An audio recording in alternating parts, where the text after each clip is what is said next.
நீங்கள் கேட்டுக்கொண்டிருப்பது shinobi podcast. நான் உங்கள் சாஸ்கே உச்சியா மற்றும் நண்பர்கள் இணைந்து வழங்குவோர் புலிமார்க் கரும்பு சக்கை காண்டம்.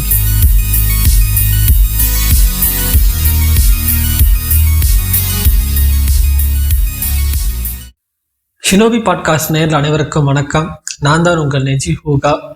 பார்ட்டிஷன் ஆஃப் இந்தியாவோட கடைசி சாப்டர் 4 அந்த எபிசோடுக்கு உங்களை வரவேற்க ரொம்ப சந்தோஷம். இன்னைக்கு நம்ம இந்த பார்ட்டிஷன் ஆஃப் இந்தியாவோட கடைசியில் என்ன நடந்துச்சு, சுதந்திரம் வாங்குற அன்னைக்கு நமக்கு என்ன நடந்துச்சு, நான் ஏன் பணத்துக்கு மேலே நின்று தான் நம்ம சுதந்திரம் வாங்கணும் அப்படின்னு சொன்னேன், அதை பற்றி எல்லாம் இன்னைக்கு இந்த எபிசோடில் நான் பேச போகிறேன். இந்த எபிசோட் தான் ஃபைனல் எபிசோட். கிட்டத்தட்ட 3 எபிசோடுக்கு ரொம்ப நல்லா வரவேற்பு கொடுத்துருந்தீங்க. நான் கடைசியாக சாசிக்கிட்ட கேட்டவர்களே 150 பேர் கேட்டதாக சொல்லியிருந்தாரு. மேபி நான் இந்த எபிசோட் ரிலீஸ் பண்ணுறப்ப 200 ரீச் பண்ணிடுறோம் அப்படின்னு நான் ரொம்ப நம்பிக்கையோடு இருக்கிறேன். அந்த நம்பிக்கையை காப்பாற்றுவீங்கன்னு உங்கள் மேலே தான் நம்பிக்கை வச்சு நான் சொல்கிறேன். அந்த நம்பிக்கையை காப்பாற்றுங்க. இந்த பழைய எபிசோடு போலவே இந்த எபிசோடும் உங்களுக்கு ரொம்ப பிடிச்ச மாதிரியும் சிறப்பாக இருக்கும் அப்படிங்கிறது நான் ரொம்ப நம்புகிறேன். ஸோ கடைசி எபிசோடு எல்லோரும் நல்லா கேளுங்க. வாங்க எபிசோடுக்குள்ளே போகலாம். எப்போதும் எபிசோடுக்குள்ளே போகிறதுக்கு முன்னாடி ஒரு சின்ன இன்ட்ரோ உங்களுக்கு எப்போதும் நான் கொடுப்பேன், போன எபிசோடில் என்ன பேசினேன் அப்படிங்கிறத பற்றி. பட் இந்த எபிசோடில் அந்த இன்ட்ரோ உங்களுக்கு நான் கொடுக்க போகிறது கிடையாது. ஏன்னா கிட்டத்தட்ட இது ஒரு 3 எபிசோடோட ஷார்ட் வெர்ஷன்லாம் சொல்ல முடியாது. ஏன்னா சொன்னோம் அப்படின்னா அதுவே கிட்டத்தட்ட ஒரு 5 மினிட்ஸ்க்கு மேலே போயிடும். அந்த 3 எபிசோடு கேட்டவங்களுக்கு கொஞ்சம் போர் அடிக்கிற மாதிரி ஆயிரும் ஃபஸ்ட்டு 5 மினிட்ஸ். அதனால் இந்த எபிசோடு தான் நீங்கள் யாராவது ஃபஸ்ட்டு கேட்குறீங்க அப்படின்னா, இல்லை இந்த எபிசோடுக்கு முன்னாடி என்ன நடந்துச்சு அப்படின்னு தெரிஞ்சுக்க விரும்புகிறீங்க அப்படின்னா அப்படியே கீழே பாருங்கள். எபிசோடு 1, எபிசோட் 2, எபிசோட் 3 அப்படின்னு பார்ட்டிஷன் ஆஃப் இந்தியாவிலேயே இதுக்கு முன்னாடி ஒரு 3 எபிசோடு இருக்கும். அதை கேட்டுட்டு இந்த எபிசோடுக்குள்ளே வாங்க.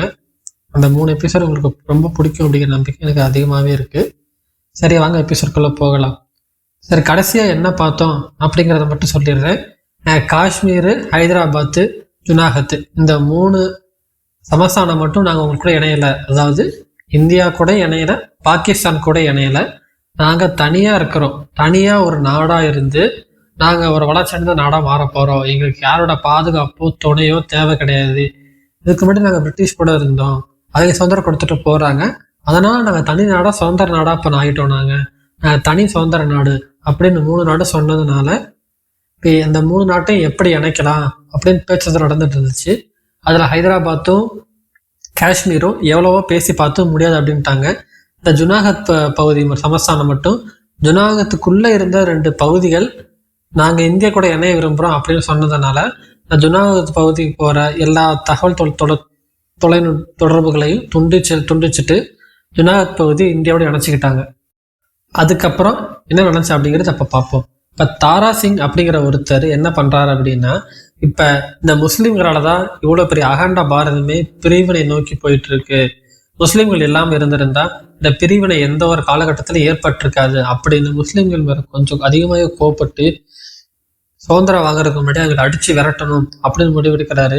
அப்படி முடிவெடுக்கிறப்ப என்ன பண்ணுறாரு பார்த்தீங்கன்னா, எங்களை இருக்க முஸ்லீம்களை எவ்வளோ தூரம் அடித்து விரட்ட முடியுமோ அந்த அளவுக்கு அடித்து விரட்டிடுவோம், முடிஞ்சால் கொலை கூட பண்ணுவோம். அவங்கள இவ்வளோ பெரிய இந்தியாங்கிற ஒரு பெரிய நாடு பிரியறதுக்கு அவங்க தான் முக்கிய காரணம், அவங்களை சும்மா விடக்கூடாது அப்படிங்கிறதுனால அவங்களை எல்லா வகையிலும் தண்டிக்கணும் அப்படின்னு முடிவு பண்ணுறாரு. அதுக்காக ஒரு ஆட்களை சேர்த்துட்டு இருக்கிறாரு. அப்போ அந்த ஆட்கள் சேர்த்துருக்கிறப்ப என்ன பார்த்தீங்கன்னா, ஆர்எஸ்எஸ்ல இருந்து நிறைய பேர் வராங்க. இந்த தாரா சிங்கோட குரூப்ல ஆர்எஸ்எஸ்ல இருந்து நிறைய பேரை சேர்த்துக்க வராங்க.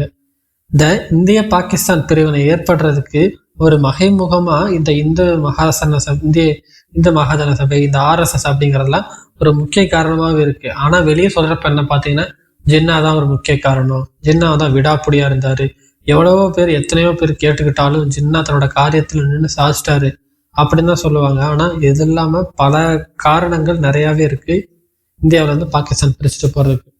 அப்போ இந்த தாரா சிங்கோட குரூப்பில் ஆர்எஸ்எஸ் நிறைய பேர் சேர்ந்துட்டாங்க. சேர்ந்தப்ப இப்போ இந்தியா பிரிக்க போகிறது தெரிஞ்சனால இங்கே இருந்த பாகிஸ்தானுக்கு போகிறது, பாகிஸ்தான்ல இருந்து இந்தியாவுக்கு வர்றது அப்படின்னு நிறைய மக்கள் பயணம் பண்ணிட்டு இருந்தாங்கல்ல. அந்த மாதிரி இப்போ கராச்சிக்கு போகிற ஒரு ட்ரெயினில் கராச்சிக்கு போயிட்டு இருக்கு ஒரு ட்ரெயின் மூலமாக மக்கள்லாம் இங்கேருந்து கிளம்பி போயிட்டு இருக்கிறாங்க. ஆகஸ்ட் 11 1947 பஞ்சாப் மாநிலத்தில் உள்ள விதர்பகா அப்படிங்கிற ரயில் நிலையத்துக்கு பக்கத்துல ஒரு பெரிய வெடிகுண்டை வச்சு வெடிக்க வச்சிடுறாங்க. ஆனால் நிறைய மக்கள் பாதிப்படைகிறாங்க.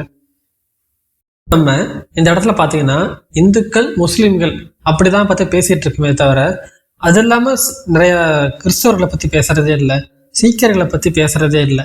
ஆனால் கிறிஸ்தவர்கள் கொஞ்சம் பாதுகாப்பாகவே தான் இருந்தாங்க. ஏன்னா ஆட்சி செய்கிறது ஆங்கிலேயர்கள் தான். அதனால அவங்க இன்னும் சொல்லப்போனால் முஸ்லீம்களை விட அவங்க தான் சிறுபான்மையராக இருந்தாங்க. ஆனால் வெளியே சொல்லும்போது முஸ்லீம்கள் தான் சிறுபான்மையினர் அப்படின்னு சொல்லுவாங்க. ஏன்னா ஆட்சியில் ஆங்கிலேயர்கள் இருக்கவும் கிறிஸ்டினுக்கு அதிகம் பாதிப்பு ஏற்படலை. இப்போ 1947 ஜூலை மாசத்துல ஒரு கணக்கெடுப்பு எடுத்தப்ப இந்தியாவில் மட்டும் மொத்தமா 60 லட்சம் சீக்கியர்கள் இருந்திருக்கிறாங்க. அந்த 60 லட்சம் சீக்கியர்கள்ல 50 லட்சம் சீக்கியர்கள் பார்த்தீங்கன்னா பஞ்சாப்ல மட்டுமே இருந்திருக்கிறாங்க. அதனால முஸ்லிம்களுக்கும் இந்துக்களுக்கும் பிரச்சனை வந்தது இல்லாம சீக்கியர்களுக்கும் முஸ்லிம்களுக்குமே அதிகப்படியான பிரச்சனைகள் வந்துகிட்டே இருந்திருக்கு. இன்னும் சொல்ல போனா பஞ்சாப்ல அதிகமா சீக்கியர்களுக்கும் முஸ்லிம்களுக்கு தான் பிரச்சனை அதிகமாக வந்துட்டு இருந்திருக்கு. முஸ்லிம்கள் பஞ்சாப் எங்களோட புனித பூமின்னு சொல்றதும், அதுக்கு சீக்கியர்கள் இது எங்களோட புனித பூமி அப்படின்னு சொல்றதும் நார்மலா நடக்கிற ஒண்ணுங்க. இந்துக்களும் சீக்கியர்களும் என்ன நினைச்சாங்கன்னா, நம்ம 2 பேரும் ஒன்னா இணைஞ்சு முஸ்லீமை அடிச்சு விரட்டிட்டு பஞ்சாபம் ஃபுல்லா நம்ம கைப்பற்றிடுவோம் அப்படின்னு இந்துக்களும் சீக்கியர்கள் நினைச்சாங்க. அதே மாதிரி முஸ்லிம்கள் என்ன நினைச்சாங்கன்னா, இங்க இருக்கிற சீக்கியர்கள் எல்லாத்தையும் வெளியேற்றிட்டு பஞ்சாபை ஃபுல்லா நம்ம கைப்பற்றிடுவோம் அப்படின்னு அவங்க ஒரு பிளான் போட்டாங்க.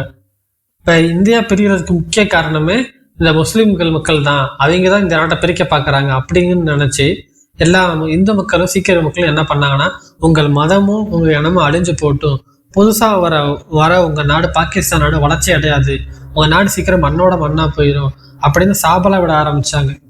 முஸ்லீம் மக்கள் பாத்தீங்கன்னா சீக்கியரோட குடியிருப்பாங்க பாத்தீங்களா, அங்க போய் தீ வைப்பாங்க. அதை இதை பார்த்துட்டு சீக்கியர்கள் என்ன பண்ணா பாத்தீங்கன்னா முஸ்லீமோட குடியிருப்புகளை போய் பாத்தீங்கன்னா தீ வைப்பாங்க. அதே மாதிரி இப்ப நீ தீ வச்சப்ப என் குடும்பத்துல எங்க பகுதியில 20 பேர் செத்தாங்களா, இப்ப நான் தீ வச்சேன்னா உன் தெருவில் பக்கத்து தெருவுக்கு தீ வைப்பேன், என் இதுல 20 பேர் செத்தாங்கன்னா உன் இதுல 200 பேர் சாகணும் அப்படின்னு போட்டுக்கிட்டு 2 பேரும் மாத்தி செஞ்சுட்டு இருந்தாங்க. இதுக்கு முஸ்லீம்களும் சாதிச்சவங்க கிடையாது, சீக்கியர்களும் சாதிச்ச கிடையாது. பஞ்சாப்ல அந்த சுதந்திரம் வாங்குற டைம்ல ஒரு ரத்த ஆறு ஒண்ணுச்சு அப்படின்னு சொல்லலாம். அந்த இருந்த எல்லா வயல்வெளிகள் ஆறுகள்ல பாத்தீங்கன்னா ரத்தம் தான் தண்ணி மாதிரி போயிட்டு இருந்துச்சு அப்படின்னே சொல்லுவாங்க. சீக்கியர்கள் என்ன பார்த்தீங்கன்னா, சீக்கியர்களும் இந்துக்களும் என்ன பண்ணுவாங்கன்னு பார்த்தீங்கன்னா, முஸ்லீம்களை நடு ரோட்டில் அடிச்சு கொன்று உடம்புல இருக்க ஒவ்வொரு பகுதியை பாட்டாக வெட்டி முஸ்லீம் மக்களோட மசூதி இருக்கு பார்த்தீங்களா, அதோட வாசலை போய் போட்டு வந்துடுவாங்க. அது அப்படியே அங்கேயே ரொம்ப நாளாக இருந்து கடையை மூச்சு ரொம்ப வாடையெல்லாம் அடிச்சு அது பார்க்கறவே கொடூரமாக மாற அளவுக்கு வேற யாராவது கவர்மெண்ட் அதிகாரி வந்து சுத்தம் பண்ணணும். அது பண்ணி யாருமே தொட மாட்டாங்க, முஸ்லீம் மக்களும் தொடவே மாட்டாங்க. அந்த அளவுக்கு கேவலமாலாம் பண்ணிட்டு இருந்தாங்க. இன்னும் ஒரு சில டைம் எக்ஸ்ட்ரீமா என்ன பண்ணுவாங்கன்னா பார்த்தீங்கன்னா, அதே மாதிரியே பொண்ணு அவங்கள என்ன பண்ணுவாங்கன்னா எரிச்சிடுவாங்க. எரிச்சிட்டு அதோட சாம்பல் இருக்க பார்த்தீங்களா, சாம்பலை போய் மசூதி சுற்றி கொட்டிட்டு வந்துடுவானுங்க போய். இப்போ இந்த மாதிரிலாம் பண்ணும்போது முஸ்லிம் மக்கள் சும்மா இருப்பாங்களா? அதுக்கு என்ன பண்ணுவாங்க பார்த்தீங்கன்னா, சீக்கிய பெண்களாக இருப்பாங்க பார்த்தீங்களா, சீக்கிய பெண்களை போய் பிடிச்சி கும்பலாக கற்பழிப்பானுங்க. ஒருத்தர் 2 இல்லை, ஒரு வீட்டுக்கு ஒரு பெண்ணு 2 பொண்ணுன்னு சொல்லிட்டு குழந்தை கூட விட மாட்டாங்க. சின்ன குழந்தையிலேருந்து வயசான பாட்டு விதலி பொண்ணுங்களை பார்த்தா போகுது, ஏன் இனத்தை அழிக்க பார்க்குறியா அப்படின்னு சொல்லிட்டு கும்பலாக குடும்பமாக கற்பழிச்சு அங்கே கற்பழிச்சு கொண்டானுங்க. இதில் பார்த்தீங்கன்னா அமிர்தசரஸில் இருந்த முஸ்லீம் மக்கள் மேலே பார்த்தீங்கன்னா ஆசிட்லாம் அடித்து அவங்க துடிச்சு சாவறத துடிக்கிறத பார்த்து சீக்கிரம் ரசிச்சுட்டு இருந்தாங்க அப்படிங்கிறது தான் வெளிப்படையாக சொல்லக்கூடிய உண்மை அப்படின்னு சொல்லலாம். இதை பார்த்துட்டு இருந்த இப்போ பார்சி மக்கள் இருக்காங்க பார்த்தீங்களா, இன்னும் அது மட்டும் இல்லாமல் இந்துக்கள் முஸ்லீம்கள் கிறிஸ்டின் இல்லாமல் பார்சி மக்களும் இந்தியாவில் அந்த டைமில் இருந்தாங்க. இதை பார்த்து ரொம்ப ரொம்ப பயந்து போனாங்க, என்னடா பண்ணுறது அப்படின்ட்டு. இது என்ன பண்ணாங்க பார்த்தீங்கன்னா, வீட்டுக்கு வெளியே நாங்கள் ஹிந்துவோ முஸ்லீமோ சீக்கியரோ கிறிஸ்டினோ யாருமே நாங்கள் கிடையாது, நாங்கள் பார்சிகள், எங்களை விட்டுருங்க, உங்களுக்கு புண்ணியமா போவோம் அப்படின்னு வெளியே வந்து என்ன பண்ணா பார்த்தீங்கன்னா பெரிய போர்டுலாம் எழுதி ஒட்டுவாங்க. ஒரு சைடு எழுதி போட மாட்டாங்க, இருக்கிற 4 சைட்லையும் எழுதி போடுவாங்க. எந்த ஒரு சைட்ல இருந்து நம்மளை சீக்கியர்கள் நினைச்சிட்டோ இல்லை முஸ்லீம்கள் நினைச்சுக்கிட்டோ தாக்கிடக்கூடாது யாருமே அப்படின்னு சொல்லிட்டு போர்டுலாம் வச்சு ஒட்டுவாங்க. இப்படி கலவரங்கள், பிரச்சனைகள், கற்பழிப்புகள், கொலைகள் எல்லாம் நடக்கிறத பார்த்துட்டு எல்லாருமே பயப்பட ஆரம்பிச்சிட்டாங்க. நேரு, பட்டேல், ஜின்னா, மவுண்ட் பேட்டன் எல்லாமே இப்படி ஒரு கலவரம் வரும் அப்படின்னு யாருமே எதிர்பார்க்கல. பிரச்சனை கலவரம் எதுவுமே இனிமே வரக்கூடாது, எல்லாரும் ஒற்றுமையா இருக்கணும், சந்தோஷமா இருக்கணும், சுதந்திரமா இருக்கணும் அப்படிங்கறதுக்காக நம்ம இவ்வளவு போராடணும், சுதந்திரமா வாங்கணும். இவங்க என்ன இந்த மாதிரி பிரச்சனையா வரக்கூடாதுன்னு தானே இந்தியா பாகிஸ்தான் பிரிக்கவே செய்யறோம். இவங்க என்ன இந்த பிரிக்கிறத வச்சே சண்டை போட்டு இருக்கிறாங்க. அதாவது பிரச்சனையே வரக்கூடாதுன்னு தான் இருக்கிற எல்லா தலைவர்களும் சேர்ந்து பிரிச்சிடலாம், சேர்ந்திருந்தா பிரச்சனை வரும் அப்படின்னு தான் பிரிக்க பாக்குறாங்க. இவங்க என்னடா அந்த பிரிக்கிறத சண்டை போட பாக்குறாங்களே அப்படின்ட்டு ரொம்ப புலம்ப ஆரம்பிச்சுட்டாங்க. என்னடா பண்றது, சுதந்திர நாள் நெருங்கிட்டு இருக்கிறப்ப எப்படா வரவேற்கிறேன்னு மக்கள் பார்ப்பாம போச்சுன்னா யாரை அடிச்சு யாரை கொள்ளலாம் அப்படின்னு பார்த்துட்டு இருக்காங்களே அப்படின்னு நேரு, பட்டேல், ஜின்னா, மவுண்ட் பேட்டன் எல்லாருமே புலம்ப ஆரம்பிச்சிட்டாங்க. நேரு என்ன நினைச்சாருன்னா, இந்து முஸ்லீம் மக்கள் எல்லாரும் சகோதரர்களாக வாழ்ந்துட்டு இருக்கிறாங்க. ஒரு சிலர் மதவெறி பிடிச்சி தெரிஞ்சாலும் இருக்கிற முக்காவாசி மக்கள் எல்லாரும் ஒற்றுமைதான் இருக்கிறாங்க. மதங்கிறத ஒரு லைட்டா பிரிக்கிறதே தவிர அவங்களுக்குள்ள வேற்றுமைகள் அப்படிலாம் எதுவுமே இல்லை. இந்த ஜின்னா தான் அவர் ரொம்ப புட்டிவாதம் முடிச்சு முஸ்லீம் மக்களுக்குள்ள சுதந்திர நாடு வேணும், தனி நாடு வேணும், பாகிஸ்தான் நாடு வேணும் அப்படின்னு அடம் பிடிச்சி கேட்கிறாரே தவிர மக்கள் அதை விரும்பவே கிடையாது. ஒரு சுதந்திரமா ஒரு நாடு வருது, அதுல பிரிச்சு கொடுக்குற இடத்துல மக்கள்லாம் யார் இருப்பாங்களோ அது தனி நாடா போயிடும், இங்க இருந்து மக்கள் யாரும் போக மாட்டாங்க அப்படின்னு நினைச்சிட்டு இருந்தாரு. இந்தியாவில் இருக்க எல்லாரும் இந்து முஸ்லீம் மக்கள் சந்தோஷமா சகோதரமா தான் இருக்கிறாங்க அப்படின்னு நினைச்சிட்டு இருந்தாரு. இந்த சம்பவம் நடக்கிற வரலையும் இப்படி பிரச்சனைகள் கலவரங்கள் நடக்கிறத பார்த்துட்டு தான் ஜின்னா சொல்றது உண்மைதான், இங்க இந்துக்களுக்கும் முஸ்லீம்களுக்கும் ஒற்றுமையும் சகோதரர்கள் மாதிரி யாரும் கிடையாது, அவங்க எப்போதும் பிரிந்துதான் இருக்கிறாங்க, வெளியில பாக்குற போதுதான் அவங்க எல்லாம் ஒற்றுமையாகும் சந்தோஷமா இருக்க மாதிரி நமக்கு தெரியுதே தவிர அதுக்குள்ள அந்த மதங்கிற ஒரு வெறி மதங்கிற ஒரு மிருகம் உள்ள அவங்கள ஆட்டி படைச்சிட்டு இருக்கு அப்படின்னு இதை பார்த்ததுக்கு அப்புறம் தான் தெரிய ஆரம்பிச்சது. நேரு பார்த்தீங்கன்னா கராச்சிக்கு வர்றாரு. வந்த உடனே ரொம்ப பெருமையா தன்னோட நாட்டுல காலடி எடுத்து வைக்கிறாரு. மக்கள் எல்லாம் பாகிஸ்தான் ஜிந்தாபாத் அப்படின்னு கத்தி கூச்சல் போட்டு அவரை பெருமையோட வரவேற்கிறாங்க. அவரை சுத்தி எல்லாரும் பெருசா கோஷம் போடுறாங்க. ஆனா ஒரு கூட்டத்துல ஒரு சில 10-15 பேர் ஒதுங்கி நின்று அவங்களை பார்த்து பயப்படுறாங்க. ஏன்னா அவங்க பாத்தீங்கன்னா இந்து மக்கள்.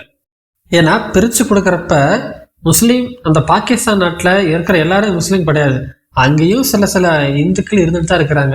என்ன சொல்ல போனா எந்த இடத்துலையுமே இந்த இடம் ஃபுல்லா முஸ்லீம்கள் மட்டும்தான், இந்த இடம் ஃபுல்லா இந்துக்கள் மட்டும்தான் அப்படின்னு எந்த கால சுதந்திரம் வாங்குறப்ப இல்லவே இல்லை. மெஜாரிட்டி எந்த இடத்துல யார் அதிகமா இருக்காங்களோ அதை பிரிச்சு கொடுத்துருவாங்க. அப்படி பாக்குறப்ப ஒரு சில பேர் அங்க பாத்தீங்கன்னா இந்துக்களை அவரை பயமா பார்த்துக்கிட்டே இருந்தாங்க. இப்ப Jinnah, Nehru, Mountbatten, Radcliffe எல்லாரும் ஆகஸ்ட் 15 ரெடியா இருந்தாங்க. நீங்க உடனே சுதந்திர தினம் அன்னைக்கு தானே அதை எதிர்பார்த்து காத்திருந்தாங்க அப்படின்னு நீங்க நினைச்சிட்டு இருப்பீங்க. பட் அது கிடையாது. அதுல ஆகஸ்ட் 15 ராட்கிளிஃப் அந்த மேப்பை ஜின்னா கிட்டையும் நேரு கிட்டையும் மேப்பை கொடுக்குற வரலையுமே பொதுவா தெரியும் இதெல்லாம் இந்தியா இதெல்லாம் பாகிஸ்தான்னு தெரியுமே தவிர நேரு ஜின்னாக்கு கூட எது இந்தியாவோட எல்லை எது பாகிஸ்தானோட எல்லை, எங்க ஆரம்பிக்குது எங்க முடியுது அப்படிங்கிறது யாருக்குமே தெரியாது ராட்கிளிஃபை தவிர. மேபி மவுண்ட் பேட்டனுக்கு சில வருஷம் தெரிஞ்சிருக்கலாமே தவிர நேருக்கோ ஜின்னாவுக்கோ ஆகஸ்ட் 15 வரலையும் எது இந்தியா எது பாகிஸ்தான் அப்படிங்கிறது அன்னைய வரலையுமே தெரியாது. ஆகஸ்ட் 15 தான் இந்தியாவோட எல்லை எது பாகிஸ்தான் எல்லை எது அப்படின்னு தெரியும்.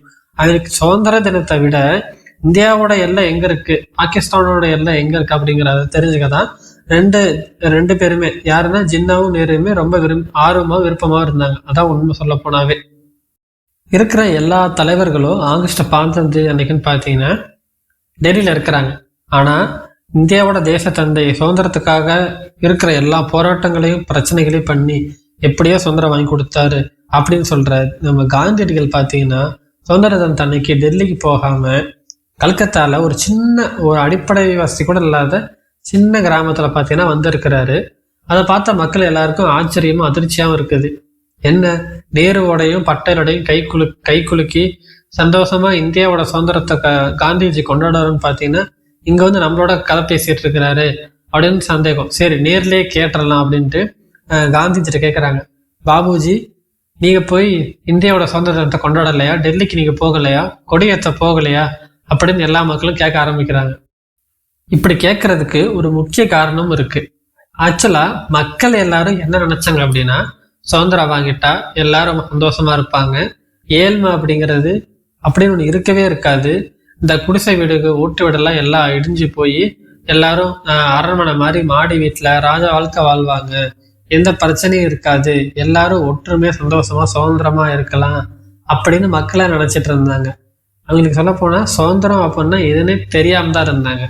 அவங்க நினைச்சிட்டு இருந்தாங்க, கற்பனை பண்ணிட்டு இருந்தாங்க, இதுதான் சுதந்திரம் தான் அப்படிதான் இருக்கும், வறுமையெல்லாம் முழுமையா அழிஞ்சிடும், எல்லாரும் சந்தோஷமா ஒற்றுமையா இருக்கலாம், பெண்கள் எல்லாரும் பாதுகாப்பா இருப்பாங்க, பெண்களை யாருமே கற்பழிக்கவே மாட்டாங்க அப்படிலாம் நினைச்சிட்டு இருந்தாங்க. இப்ப நான் அந்த ரெக்கார்டை பேசிட்டு இருக்கிற நேரத்துல கூட ஏதாவது ஒரு இடத்துல ஒரு பெண்கள் பாதிப்படைஞ்சிட்டு தான் இருப்பாங்கிறது தான் உண்மை. அது ஆனால் குறை சொல்கிறது என்னமோ பொண்ணில் குறை சொல்லிட்டு இருப்பானுங்க. ஓகே, டாபிக் அது இல்லை, இப்போ டாபிக் உள்ள வருவோம். இப்போ மக்கள் எல்லாம் கேட்க ஆரம்பிச்சிட்டாங்கல்ல, பாபுஜி நீங்கள் டெல்லிக்கு போகலையா, சுதந்திர தினத்தை கொண்டாட போகலையா அப்படின்னு கேட்குறப்ப, நான் அங்கே போய் என்ன பண்ண போகிறேன், எனக்கும் நேருவுக்கு இருந்த தொடர்போ எனக்கும் காங்கிரஸுக்கு இருந்த தொடர்புலாம் அருந்து போச்சு, எனக்கும் அதுக்கும் இப்போ இனிமேல் எந்த சம்மந்தமும் கிடையாது, எனக்கு மக்கள் சுதந்திரமா இருக்கணும், சுதந்திரம் அடையணுங்கிறது தான் நோக்கமே தவிர வேற எந்த நோக்கமும் கிடையாது, இப்போ நான் போய் அங்கே என்ன பண்ண போகிறேன், இந்தியா பிரிச்சுட்டாங்க, என்னால் தாங்கிக்கவே முடியல, இந்த கல்கத்தாவில் இந்த சிறிய கிராமம் தான் நான் இருக்க வேண்டிய இடம், நான் இங்கே தான் இனிமேல் இருக்க போகிறேன், நான் சொல்ல கேட்காம இந்தியா பிரிச்சுட்டாங்க, நான் எவ்வளவோ கெஞ்சி பார்த்தேன், நான் வாழ்நாள் ஃபுல்லாக பயந்துகிட்டே இருந்தேன் இந்தியாவை பிரிக்கக்கூடாதுட்டு, ஆனால் பிரிச்சதுனால மனசை ஏற்றுக்கவே முடியலை அப்படின்னு ரொம்ப புலம்ப ஆரம்பிச்சிட்டாரு. நான் எதுக்காக பயந்தனோ அந்த நாள் நீங்கள் எல்லாரும் பார்ப்பீங்க அப்படின்னு கேட்குறப்ப, என்ன பயம், நாளைக்கு தான் இந்தியா சுதந்திரம் அடைஞ்சிடும்ல, எல்லாரும் சந்தோஷமா இருக்க போகிறோம், நாளைக்கு தான் இந்தியாவுக்கு ஒரு புதிய விடியலே ஆரம்பிக்குது அப்படின்னு மக்கள்லாம் சொல்கிறப்ப, அப்படி நடக்காது, நாளைக்கு உலகமே பார்த்துறாத ஒரு கலவரமும் பிரச்சனையும் வரும், அதை எப்படி தடுக்க போற சத்தியமா எனக்கு தெரியல சொல்றப்ப, உங்களால கூட தடுக்க முடியாத பாபுஜி, நீங்களே இப்படி கை விரிச்சிட்டா என்ன பண்றது அப்படின்னு கேட்கறப்ப, எல்லாரும் தியானம் பண்ணுவோம், எல்லாரும் சாமி கிட்ட வேண்டிக்கிட்டு பிரார்த்தனை பண்ணுவோம், அதை மட்டும்தான் என்னால இப்போதைக்கு பண்ண முடியும், அதை நம்மளால முடிஞ்ச அளவுக்கு சாமி கிட்ட வேண்டி பிரார்த்தனை பண்ணுவோம், ஆனா நம்ம எவ்வளவுதான் பிரார்த்தனை பண்ணாலும் இந்த கலவரத்தை கட்டுப்படுத்த முடியணும், எனக்கு நம்ம பிரச்சனை கட்டுப்படுத்த முடியும் அப்படின்னா எனக்கு சுத்தமா நம்பிக்கை இல்லை அப்படின்னு காந்திஜி சொல்லிட்டாரு. ஆகஸ்ட் 14, 1947 ஈவினிங்கா பார்த்தீங்கன்னா கொடிக்கம்பத்தில் இருக்கிற இந்தியா ஃபுல்லாக இருக்க முக்கியமான இடத்துல இருக்க எல்லா கொடிக்கம்பத்துல இருந்தும் இந்த பிரிட்டிஷோட யூனியன் ஜாக் கொடி இருக்க பார்த்தீங்களா, அது எல்லாத்தையும் இறக்கிட்டாங்க. சிம்லா, டெல்லி, மும்பை, கல்கத்தா, காஷ்மீர், சென்னை அப்படின்னு இருக்கிற எல்லா இடத்துல இருக்கிற கொடி எல்லாத்தையும் இறக்கிட்டாங்க. நேரு தெளிவாக சொல்லிட்டாரு, எந்த ஒரு பிரிட்டிஷ் அதிகாரியும் நீங்கள் திட்டக்கூடாது, அடிக்கக்கூடாது, அசிங்கப்படுத்தக்கூடாது, அவங்களை எல்லாத்தையும் மனசு கோணாமல் வழி அனுப்பி வைக்கணும், அவங்க தான் இத்தனை நாள் நம்மளை பார்த்துக்கிட்டாங்க, அவங்களை எந்த ஒரு காரணத்தை கொண்டும் ஏதாவது அசிங்கப்படுத்திடாதீங்க, திட்டிடாதீங்க, கோபங்கள் ஏதாவது அவங்களுக்கு மேலே இருக்கும், ஏன்னா இப்போதைக்கு அவங்க பதவி இழந்துட்டாங்க, பவர் இழந்துட்டாங்க அப்படிங்கிறதுக்காக அவங்க நம்ம செஞ்சதெல்லாம் மறந்துடக்கூடாது அப்படின்னு மக்கள் ரொம்ப ஸ்ட்ரிக்டாகவே சொல்லிட்டாரு. லாகூர்ல சீக்கியர்கள் இந்துக்கள்லாம் இருக்கிற தெருவில் பார்த்தீங்கன்னா தண்ணியே வரலை. சரி கொஞ்ச நேரம் கழிச்சு வந்துடும் அப்படின்னு மக்கள்லாம் எதிர்பார்த்துருக்கிறப்ப அன்னைக்கு நாள் ஃபுல்லாக வரவே இல்லை. சரி என்னடா பண்ணுறது அப்படின்ட்டு, சரி பக்கத்து தெருவில் வரும், நம்ம தெருவில் தான் பைப் ஏதாவது பிரச்சனையாக இருக்கும் அப்படின்ட்டு பக்கத்து தெருவுக்கு போய் பார்க்குறாங்க. அதே மாதிரி அங்கேருந்த சீக்கியர்கள் இந்துக்கள் தெருவில் எதுலேயுமே தண்ணி வரலை. என்னடான்னு சொல்லிட்டு மக்கள் ரொம்ப யோசிச்சுட்டு இருக்கிறப்ப திடீர் ஒரு நியூஸ் வருது, இது வந்து பாகிஸ்தானுக்கு சொந்தமான இடமாமா, பாகிஸ்தான் சொந்தமான இடத்துல முஸ்லீம்கள் இருக்கிற ஏரியாவில் மட்டும்தான் தண்ணி அடிப்படை வசதியாக செஞ்சு கொடுப்பாங்களாமா, இந்துக்கள் இருக்கிற இடத்துலையோ சீக்கியர்கள் இருக்கிற இடத்துக்கோ தண்ணியோ எந்த ஒரு அடிப்படை வசதியும் செஞ்சு தர மாட்டாங்களாமா அப்படின்னு சொல்லிட்டு போனோன்னு மக்கள் எல்லாம் கூச்சப்பட்டு, என்னடா அது சுதந்திரம் வாங்க போற நாளைக்கு இப்படியா அப்படின்னு சொல்லிட்டு எல்லாரும் புலம்ப ஆரம்பிச்சிட்டாங்க. சரி இப்போ தண்ணிக்கு என்ன பண்றது, வேற ஏதாவது விஷயம்னா கூட பரவாயில்ல, தண்ணி இல்லைன்னா எதுவுமே பண்ண முடியாது வீட்டில் அப்படிங்கிறப்ப அந்த வீட்டு பெண்கள்லாம் என்ன பண்றதுன்னு பார்த்தீங்கன்னா, அதான் முஸ்லீம் இருக்கிற இடத்துல தண்ணி வருது இல்லை, நம்ம முஸ்லீம் இருக்கிற ஏரியாவுக்கு போய் தண்ணி எடுத்துட்டு வருவோம் அப்படின்னு சொல்லிட்டு அந்த வயல்வெளிகள்லாம் இருக்கும்ல அதெல்லாம் கடந்து போக ட்ரை பண்றாங்க. இங்க வர்றத முன்கூட்டியே தெரிஞ்ச முஸ்லீம் ஆண்களை என்ன பண்ணாங்க பார்த்தீங்கன்னா, அங்க இருக்கிற வழிமறிச்சு அங்க வர பெண்களை வழிமறிச்சு அவங்கள அந்த புதற்குள்ள கூட்டி போய் அங்கேயே அவங்களோட விருப்பம் இல்லாம கதற கற்பழிச்சு அங்கேயே பல பேர்த்த கொண்டு போட்டு அங்கேயே சில பேர் சட்டையெல்லாம் உருவி விட்டு இப்படியே ஓடுங்க நீங்க உங்க தெருவுக்கு அப்படின்னு எங்களை ஓட விட்டு, இனிமே இது எங்களோட இடம், உங்களை யாரு என்னன்னு கேட்கவே முடியாது, நீங்க என்ன எங்க பண்றீங்க அப்படின்னு இது பண்ணி அந்த வயல்வெளிகள்ல அவங்க எல்லாம் கற்பழிச்சு போட்டு போயிட்டாங்க. என்னடா ரொம்ப நேரம் ஆச்சு இப்போ வீட்டு பெண்கள்லாம் போய் அப்படின்னு அந்த வழியா போய் பார்க்க ஆண்கள்லாம் வராங்க. அதை பார்த்துட்டு இது மனசெல்லாம் உடஞ்சு போய் அங்கேயே சில பேர் மயக்கம் போட்டு விழுந்து இறந்து போயிட்டாங்க.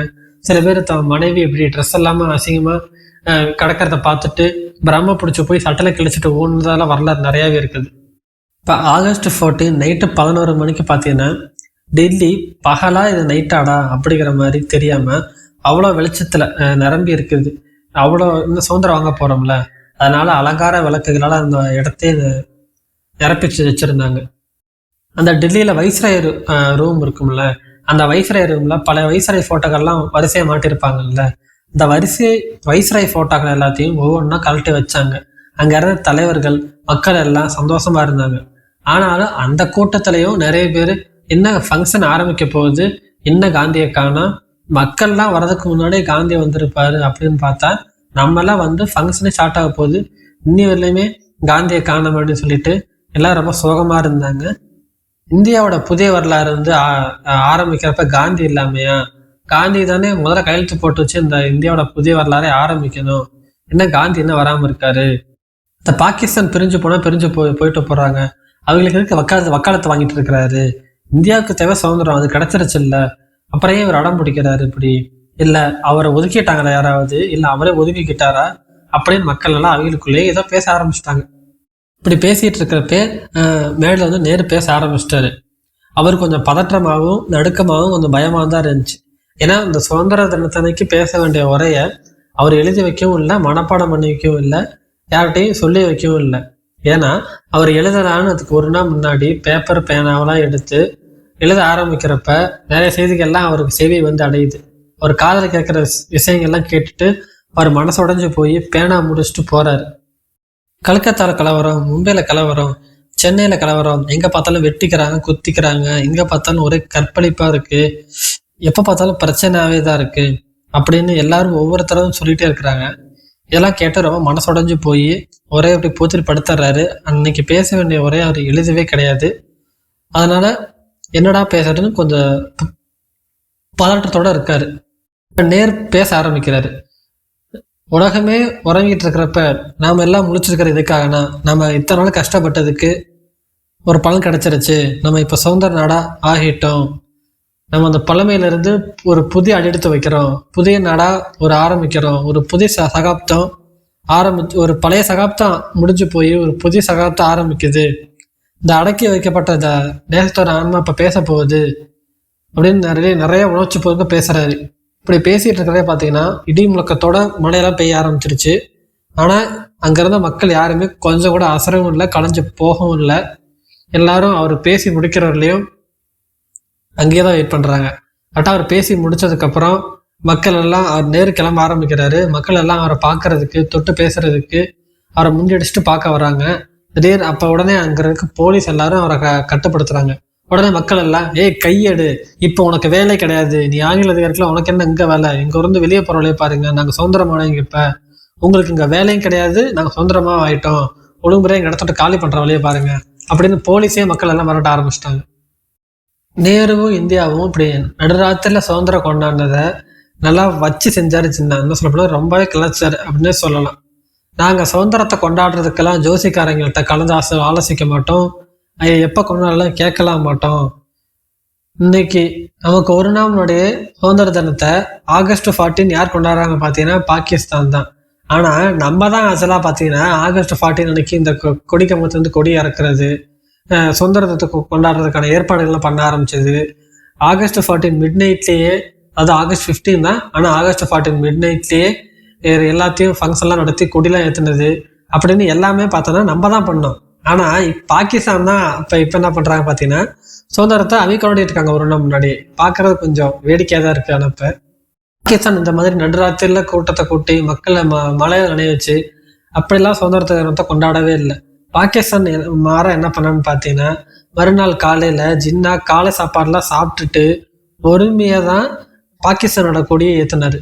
இங்க இருக்கிற முஸ்லீம் பாகிஸ்தானுக்கும் அங்க இருக்கிற இந்துக்கள் இந்தியா வர்றதுக்கும் மக்கள் ட்ரெயின் தான் அதிகமாக யூஸ் பண்ணாங்க. ஏன்னா அதிகமா இங்க இருந்து, ஏன்னா முஸ்லீம்களுக்கு ஒதுக்கப்பட்ட பாகிஸ்தான்லயும் சில இந்துக்கள் இருந்தாங்க, அங்கிருந்து முஸ்லீம்களும் இந்தியாவுக்கு வர சில பேர் ஆசைப்பட்டாங்க. அதே மாதிரியே இந்தியாவில் இருக்க முஸ்லீம்களும் அங்க போக ஆசைப்பட்டாங்க. அதனால நிறைய பேர் நடந்தே படம் எக்கச்சக்க பேர் நடந்து, கிட்டத்தட்ட எங்கேயோ இருக்கும் இந்தியா, எங்கேயோ இருக்கும் முஸ்லீம் பாகிஸ்தான் எங்கேயோ இருக்கும், பல கிலோமீட்டர் நடந்தே தான் போனாங்க. ஆனா அதிகமா யூஸ் பண்ணதுன்னு பாத்தீங்கன்னா ட்ரெயினை தான் அதிகமா முழுக்க அவங்க யூஸ் பண்ணாங்க. இப்ப இந்தியாவில இருந்து ஒரு ட்ரெயின் பாகிஸ்தானுக்கு போகுது அப்படின்னா அதுல சில டைம் என்ன ஆகும்னு பாத்தீங்கன்னா ஏறின எல்லா மக்களையுமே கொன்றுவானுங்க. கொன்னுட்டு ஒரு பிணத்தோட தான் பாத்தீங்கன்னா பாகிஸ்தான்ல போய் அந்த ட்ரெயின் இறங்கும். ட்ரெயின் நிறுத்திட்டு பாக்குறப்பதான் தெரியும் அந்த ட்ரெயின் ஃபுல்லா உள்ள இருந்து எல்லாரும் இறந்துட்டாங்க, பிணமா தான் இறக்குவாங்க. அதே மாதிரியே அப்படியே பாகிஸ்தான்ல இருந்து இந்தியாவுக்கு வர ட்ரெயின்ல அதே மாதிரியே இருக்கிற எல்லாருமே இறந்து போய் நிறைய ட்ரெயின்ல வந்திருக்கு. அந்த அளவுக்கு கொடூரமான முறையெல்லாம் நடந்திருக்கிறாங்க மக்கள் எல்லாரும். அந்த மாதிரி என்னன்னு பார்த்தீங்கன்னா, இப்போ பாகிஸ்தான்ல இருந்து ஒரு ட்ரெயின் என்ன பண்ணுதுன்னு பார்த்தீங்கன்னா இந்தியாவுக்கு வருது. அந்த ட்ரெயினில் இருக்கிற எல்லா மக்களையுமே முஸ்லீம் மக்கள் வந்து கொன்னுட்டாங்க. கொன்னது மட்டும் இல்லாமல் சுண்ணாம்பு இருக்கு பார்த்தீங்களா, சுண்ணாம்பால் அவங்க உடம்புல நேருவுக்கும் பட்டேலுக்கும் எங்கள் சுதந்திர தினத்தோட பரிசாக இதை வச்சுக்கோங்க, நாங்கள் சுதந்திர தினத்துக்கு உங்களுக்கு பரிசு தரோம் அப்படின்னு ஒரு ட்ரெயின் ஃபுல்லாக மக்களை கொன்று அனுப்பியிருந்தாங்க. இதுதான் அவங்க கிஃப்ட் அப்படின்ட்டு. நைட்டு இந்திய கொடி ஏற்றினாலும் அஃபிஷியலாக சுதந்திர தின விழா திரும்ப நடந்துச்சு. அதுக்கு அடுத்த நாள் காலையில் சுதந்திர தின விழா எங்கே நடந்துச்சு அப்படின்னு பார்த்தீங்கன்னா இந்தியா கேட்டுக்கு பக்கத்தில் நடந்துச்சு. நேரு என்ன நினைச்சான்னு பார்த்தீங்கன்னா ஒரு 30,000 பேர் வருவாங்க, அதுக்கு தகுந்த மாதிரி பாதுகாப்பு ஏற்பாடு பண்ணால் போதும் அப்படின்னு நினச்சிட்டு இருந்தாரு. ஆனால் வந்தவங்க எத்தனை பேர் பார்த்தீங்கன்னா கிட்டத்தட்ட 5 லட்சம் பேர் அங்கே கூடியிருந்தாங்க. வானம் பிளக்கிற அளவுக்கு சத்தத்தோட தான் இந்தியாவை வந்து கொடியேற்றி சிறப்பாக கொண்டாடினாங்க. மவுண்ட் பேட்டன் பார்த்தீங்கன்னா நேரு இந்தியாவோட பிரதமராக பதவிக்கு போகிற நேரு, பாகிஸ்தானோட பிரதமராக போகிற லியாக்கத் அலி கான் 2 பேர்கிட்டையும் ஒரு கவரை கொடுத்து அதை திறந்து பார்க்க சொல்கிறாரு. அதில் என்ன இருக்குன்னு பார்த்தீங்கன்னா அந்த கவரில் தான் இந்தியாவோட எல்லை இது, இந்தியாவோட உட்பட்ட பகுதிகள் என்ன, பாகிஸ்தான் இல்லது, பாகிஸ்தானோட உட்பட்ட பகுதிகள் என்னென்ன அப்படின்னு எல்லா தகவல்களும் அந்த கவரில் தான் இருக்குது. இந்தியா சுதந்திரம் வாங்குற வரலையும் ஆகஸ்ட் 15 வரலையுமே யார் யாருக்கு எந்த பகுதி அப்படின்ட்டு எதுவுமே தெரியாது. அரசியல் புரசலாக வெளியே வதந்திகள் வந்தாலும் அஃபிஷியலாக ஆகஸ்ட் 15 அன்னைக்கு தான் இந்தியாவோட எல்லாம் பாகிஸ்தானோட எல்லாமே கரெக்டான பிரிக்கப்பட்டது. நினைக்கிறேன் அதுதான் எல்லாத்துக்கும் மக்களுக்கு தெரிஞ்சது அப்படின்னா ஆகஸ்ட் 15 தான். பஞ்சாபை பார்த்தீங்கன்னா 2ஆக பிரித்தாங்க. முஸ்லீம்கள் அதிகமாக இருந்த மேற்கு பகுதி பார்த்தீங்கன்னா பாகிஸ்தான், இந்துக்களும் சீக்கியர்களும் அதிகமாக இருந்த பகுதி கிழக்கு பகுதி பார்த்தீங்கன்னா இந்தியாவுக்குன்னு பிரித்து கொடுத்தாங்க. ஆனால் இப்போ மேற்கு பகுதி பாகிஸ்தான் கொடுத்தாங்கல்ல, அதுலேயும் சில இந்துக்களும் இருந்தாங்க. அதே மாதிரி கிழக்கு பகுதி இந்துக்களுக்கும் சீக்கியர்கள் கொடுத்தாங்கல்ல, அதுலேயும் சில முஸ்லீம் மக்களும் இருந்தாங்க. அமிர்தசரஸையும் லாகூரையும் வச்சுக்கிட்டு பிரிட்டன் பார்த்தீங்கன்னா ரொம்ப புலம்புனுச்சு. இதை யாருக்கு எப்படி பிரித்து கொடுக்கலாம், இதை பிரித்து கொடுத்தா ஏதாவது பிரச்சனை வருமே அப்படின்னு ஃபர்ஸ்ட் நினச்சிட்டு இருந்தாங்க. சரி ஏதோ ஒன்று பிரித்து கொடுத்துரும் அப்படின்ட்டு அமிர்தசரஸை பார்த்தீங்கன்னா இந்தியாவுக்கும், லாகூரை பார்த்தீங்கன்னா பாகிஸ்தானுக்கும் கொடுத்தாங்க. அதே மாதிரி வங்காளத்தையும் 2ஆக பிரித்தாங்க. மேற்கு பகுதி பார்த்தீங்கன்னா இந்தியாவுக்கு, கிழக்கு பகுதி பார்த்தீங்கன்னா பாகிஸ்தானுக்கு. அந்த கிழக்கு பகுதி தான் பார்த்தீங்கன்னா 1971 பாகிஸ்தான் மாறினுச்சு, பங்களாதேஷ்னு மாறிச்சு, லிசனர்ஸ், பங்களாதேஷ்னு மாறினுச்சு. அதாவது கிழக்கு பாகிஸ்தான் தான் 1971 பங்களாதேஷாக மாறினுச்சு. காஷ்மீரை இந்தியாவுக்கு கொடுத்தாங்க. ஒரு கிராமத்துக்கு நடுவே ஒரு கோடு போட்டாங்க பார்த்தீங்கன்னா, பாதி ஊர் இந்தியாவுக்கு வரும், அந்த கிராமத்தில் பாதி ஊர் இந்தியாவுக்கு வரும், பாதி ஊர் பாகிஸ்தானுக்கு போகும். அந்த பிரித்த ஊரில் பார்த்தீங்கன்னா ஒரு வீடு இருந்திருக்கு. அந்த வீடு பார்த்தீங்கன்னா ஒரு சைடு வீடு பார்த்தீங்கன்னா அது ஆரம்பிக்கிறப்ப இந்தியாவில் ஆரம்பிக்குது, முடிகிறப்ப பாகிஸ்தானில் முடிச்சிருச்சு. அந்த மாதிரி விசித்திரமாலாம் பிரிச்சிருக்கானுங்க. பஞ்சாப்ல இருந்த இருக்கிற எல்லா சிறைச்சாலையும் பார்த்தீங்கன்னா பாகிஸ்தானுக்கே கொடுத்துட்டாங்க. இப்போ சுதந்திரம் வாங்கினப்ப எவ்வளோ கலவரம், எவ்வளோ வன்முறை அப்படின்னு பார்க்கலாம். இப்போ நீங்கள் இந்துவாக இருந்து வச்சிங்களேன், முஸ்லீம் கையால் சாவீங்க. முஸ்லீமாக இருந்தீங்கன்னா இந்துக்கள் கையாலையும் சாவீங்க, சீக்கியர் கையாலையும் சாவீங்க. அந்த அளவுக்கு கலவரங்களும் வன்முறையும் பார்த்தீங்கன்னா இந்தியா சுதந்திரம் வாங்குற அன்னைக்கு நடந்துச்சு. இப்போ எல்லாருமே இந்துக்களும் முஸ்லீம்களும் ஒற்றுமையாக இல்லாமல் இருந்தாங்க அப்படின்னு நினச்சிங்கன்னா அப்படியும் கிடையாது. சில பேர் சுதந்திரம் வாங்குற வரலையும் இந்துக்கள் முஸ்லீம்கள்லாம் பிரிவினை இல்லாமல் ஒற்றுமை இருந்தவங்க கூட சுதந்திரம் வாங்கினதுக்கு அப்புறம் நீ யாரோ நான் யாரோ, நீ பாகிஸ்தான் நாடு சொந்தமானவன், அதாவது இந்தியாவுக்குள்ளேயே இருந்த முஸ்லீம்களை பார்த்தே பல வருடங்களா ஒற்றுமையா இருந்தவங்க கூட தான் குடும்பத்துல ஒருத்தங்க நினைச்சிட்டு இருந்தவங்களை கூட நீ இனிமே பிரிச்சாச்சு, உனக்கு இது இந்தியாவுக்கு சொந்தமானது, இந்தியாவை இந்துக்களுக்கான நாடுதான், நீங்க இங்க இருக்கக்கூடாது அப்படின்னு பல வருஷமா ஒன்னாரத்துக்கு கூட அடிச்சுக்கிட்டு செத்துட்டு கிடந்தாங்க. சொல்ல போனலாம் ஒரு ஹிந்து வந்து என்னை கொல்றதுக்கு முன்னாடி முஸ்லீம் ஆகியனா அவனை கொன்றணும் அப்படின்னு முஸ்லீம் மக்கள் சொல்லுவாங்க. அதையே ஒரு முஸ்லீம் என்ன பண்ணான்னா, முஸ்லீம் ஆகியனா ஹிந்து கையில சாகக்கூடாது, அவனை கொன்றணும் அப்படின்ட்டு இந்து வந்து முஸ்லீம் பார்த்து சொல்லுவாரு, முஸ்லீம் வந்து பார்த்தீங்கன்னா இந்து பார்த்து சொல்லிட்டு இருப்பாரு. சுதந்திரம் வாங்கின டைம்ல இறந்தவங்க எத்தனை பேருன்னு ஒரு கணக்கே இல்லை. இன்னும் சொல்ல போனா ஒரு கணக்கு சொல்றாங்க. அந்த கணக்கு பார்த்தீங்கன்னா அபிஷியலான கணக்கே கிடையாது. ஒரு கணக்கு வெளியே சொல்லணும் அப்படிங்கிறதுக்காக சொல்ற கணக்கு தானே தவிர அந்த கணக்கு வந்து உண்மையான கணக்கே கிடையாது. சுதந்திரம் வாங்கின அன்னைக்கு அதுக்கப்புறம் அதுக்கு அடுத்த ஒரு மாசத்துல நடந்த கலவரங்கள்ல பிரச்சனைகள்ல அதிகமா பலியானது, ரொம்ப கஷ்டப்பட்டது யாருன்னு பார்த்தீங்கன்னா பெண்களும் குழந்தைகளும் தான். கர்ப்பிணி பெண்கள் அப்படின்னு கூட பார்க்காம ரேப் பண்ணி உயிரோட இருக்கிறப்பயே வயிற்று கிழிச்சு குழந்தைய வெளியெடுத்து ரோட்ல போட்டு அந்த குழந்தையும் கொன்று அந்த ரோட்டை தேய் தரத்தரன்னு இழுத்துட்டு போயெல்லாம் கொண்டிருக்கிறானுங்க. ஆக்சுவலாக இது வந்து இப்போ இந்துக்கள் பண்ணாங்க, இந்த விஷயத்த முஸ்லீம்கள் பண்ணாங்க அப்படி நான் எதுவுமே தனித்தனியாக பிரித்து சொல்ல போகிறது கிடையாது. இப்போ நான் சொல்ல போகிறது எல்லாமே 2 பேருமே பண்ணாங்க. இந்துக்களும் பண்ணாங்க, முஸ்லீம்களும் பண்ணாங்க. என்ன சொல்ல போனால் சீக்கியர்கள் கூட சில இது பண்ணியிருக்கிறாங்க. ஆனால் இந்த கலவரத்தில் சீக்கியர்கள் இனமே முக்கால்வாசி அழிஞ்சு போச்சு அப்படின்னு சொல்லலாம். அதனால அதிகமாக பண்ணது இப்போ இதை நான் பிரித்து சொல்ல போகிறது கிடையாது. இனிமேல் சொல்ல போகிற அந்த கலவரங்கள் பிரச்சனைகள் இவங்க எப்படி பண்ணாங்க அவங்க அப்படி பண்ணாங்க அப்படின்னு சொல்கிறது எல்லாமே 2 பேருக்குமே பொதுவானது. இந்துக்கள் முஸ்லீம்களுக்கும் பண்ணாங்க, முஸ்லீம்களுக்கு இந்துக்களுக்கும் பண்ணாங்க அப்படின்னு சொல்லலாம். இப்போ சொன்னேன்ல, கர்ப்பிணி பெண்ணை கூட பார்க்காம அந்த கர்ப்பிணி பெண்ணை அப்படியே ரேப் பண்ணி அந்த வயிற்று அந்த பொண்ணு உயிரோட இருக்கிறப்ப அந்த பொண்ணோட வயிற்று கிழிச்சு அந்த ஒழுங்காக வளர்ச்சியோட அடைஞ்சிருக்காது அந்த குழந்தை. அந்த குழந்தைய எடுத்து ரோட்ல தரத்தன்னு அடிச்செல்லாம் கொண்டிருக்கிறானுங்க.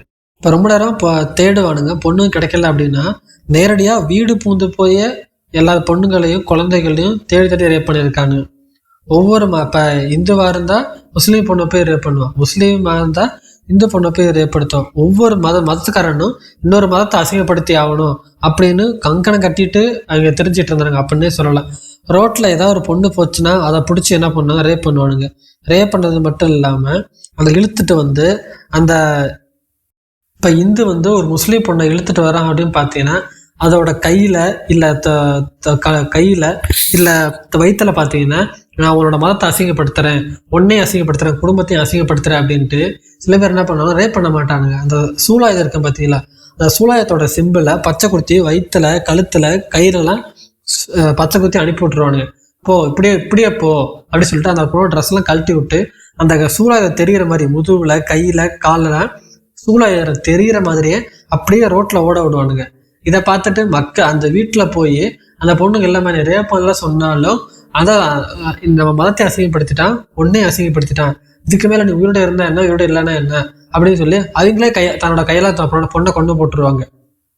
இந்துக்கள் தன்னோட முஸ்லீம் மக்களுக்கு பெண்களுக்கு பண்ற கொடுமை பார்த்துட்டு நீங்க சும்மா இருப்பாங்களா? இப்போ முஸ்லீம் மக்கள் பதிலுக்கு என்ன பண்ணுவாங்கன்னு பார்த்தீங்கன்னா, ஒரு இந்து பொண்ணை கூட்டிட்டு போய் அவங்களும் அதே மாதிரி என்ன பண்ணுவாங்கன்னா சில பேர் ரேப் பண்ணிட்டு பண்ணுவாங்க, சில பேர் ரேப் பண்ணாமையே அதோட கழுத்துல கையில உடம்புல எல்லாம் பார்த்தீங்கன்னா முஸ்லீமோட அந்த பிறை சிம்பிள் இருக்கு பார்த்தீங்கன்னா, நிலா சிம்பிள் மாதிரி இருக்கும்ல, அதை என்ன பார்த்தீங்கன்னா உடம்பு ஃபுல்லாக பச்சை கொடுத்தி அவங்களும் இப்போ அந்த பொண்ணுங்களை ஒரு ட்ரெஸ்ஸு கூட இல்லாமல் ரோட்டில் துரத்தி அடிச்சு விடுவாங்க. அதே மாதிரியே அங்கே போய் சொல்லுவாங்கல்ல, ரேப்லாம் பண்ணலை, இது மட்டும்தான் சிம்பிள் மட்டும்தான் போட்டு அனுப்பிச்சுட்ருக்காங்க அப்படின்னு சொன்னாலுமே அவங்க என்ன பார்த்தீங்கன்னா நீ அசிங்கப்படுத்திட்டேன் குடும்பத்தை அப்படின்னு சொல்லிட்டு ஒரே ஒரு சிம்பிள் வந்து அந்த முஸ்லீம் மக்கள் போட்டதுனால அந்த இந்து பெண்களோட உயிரையும் எடுத்துருவாங்க. இன்னும் எக்ஸ்ட்ரீமா ரேப் பண்ணுறப்ப எப்படி ரேப் பண்ணுவாங்கன்னு பார்த்தீங்கன்னா, என் மதத்தோட வாரிசு வந்து என் எதிரி மதத்தோட பொண்ணோட வயிற்றுல வளரணும், அதுதான் நான் அவங்களுக்கு கொடுக்குற தண்டனை, இதை நினச்சி வாழ்க்கை பூரா கஷ்டப்படணும் அப்படின்னு சொல்லி துரத்தி விடுவானுங்க. இவங்களை பார்த்தீங்கன்னா கடத்தி ரொம்ப ரொம்ப சித்திர பண்ணுவானுங்க. அவங்க மாறுபாடுலாம் பார்த்தீங்கன்னா அறுத்தெல்லாம் போட்டிருக்காங்க. அப்படியே நினச்சி பாருங்க, அதை கேட்கும் போது உங்களுக்கு அப்படியே சில பேர் கேட்குறவங்களுக்கே மனசு உடஞ்சி போயிருக்கும், என்ன இப்பெல்லாம் இருக்காங்களா அப்படின்ட்டு. அப்படியே அவங்க உயிரோட இருக்கும்போது மாறுபலெல்லாம் போட்டு அறுத்து போட்டிருக்கிறானுங்க, ட்ரெஸ்ஸை கழட்டி போட்டு நடு ரோட்டில் ஓட விட்டுருக்குறானுங்க. நிறைய பேர் என்ன பண்ணுறாங்கன்னு பார்த்தீங்கன்னா, சரி இவங்க போய் கொண்டு போட்டுறானுங்க, இவங்க என்ன பார்த்தீங்கன்னா வாழ்க்கை பூரா கஷ்டப்படணும் அப்படின்ட்டு கட்டாய மதலாம் மாட்டிருக்கானுங்க. சில பேர் கட்டாய திருமணம் பண்ணியிருக்கிறானுங்க. சரி மதமும் மாற்றாமல் திருமணம் பண்ணாமல் ரேப் பண்ணிட்டு தான் வீட்டுக்குள்ளே வச்சு காலம் பூரா பார்த்துருக்கானுங்க. நீ வந்து இப்போ வேலைக்காதிரி மாதிரி தான் எனக்கு அப்படிலாம் பண்ணியிருக்கானுங்க. 2 மதத்துக்காரங்களுமே, இதான் இந்துவையும் சொல்ல வரல முஸ்லீமையும் சொல்ல வரல, 2 மதத்துலையுமே இப்பெல்லாம் ரொம்ப கேவலமான செயல்கள்லாம் பண்ணியிருக்கிறாங்க.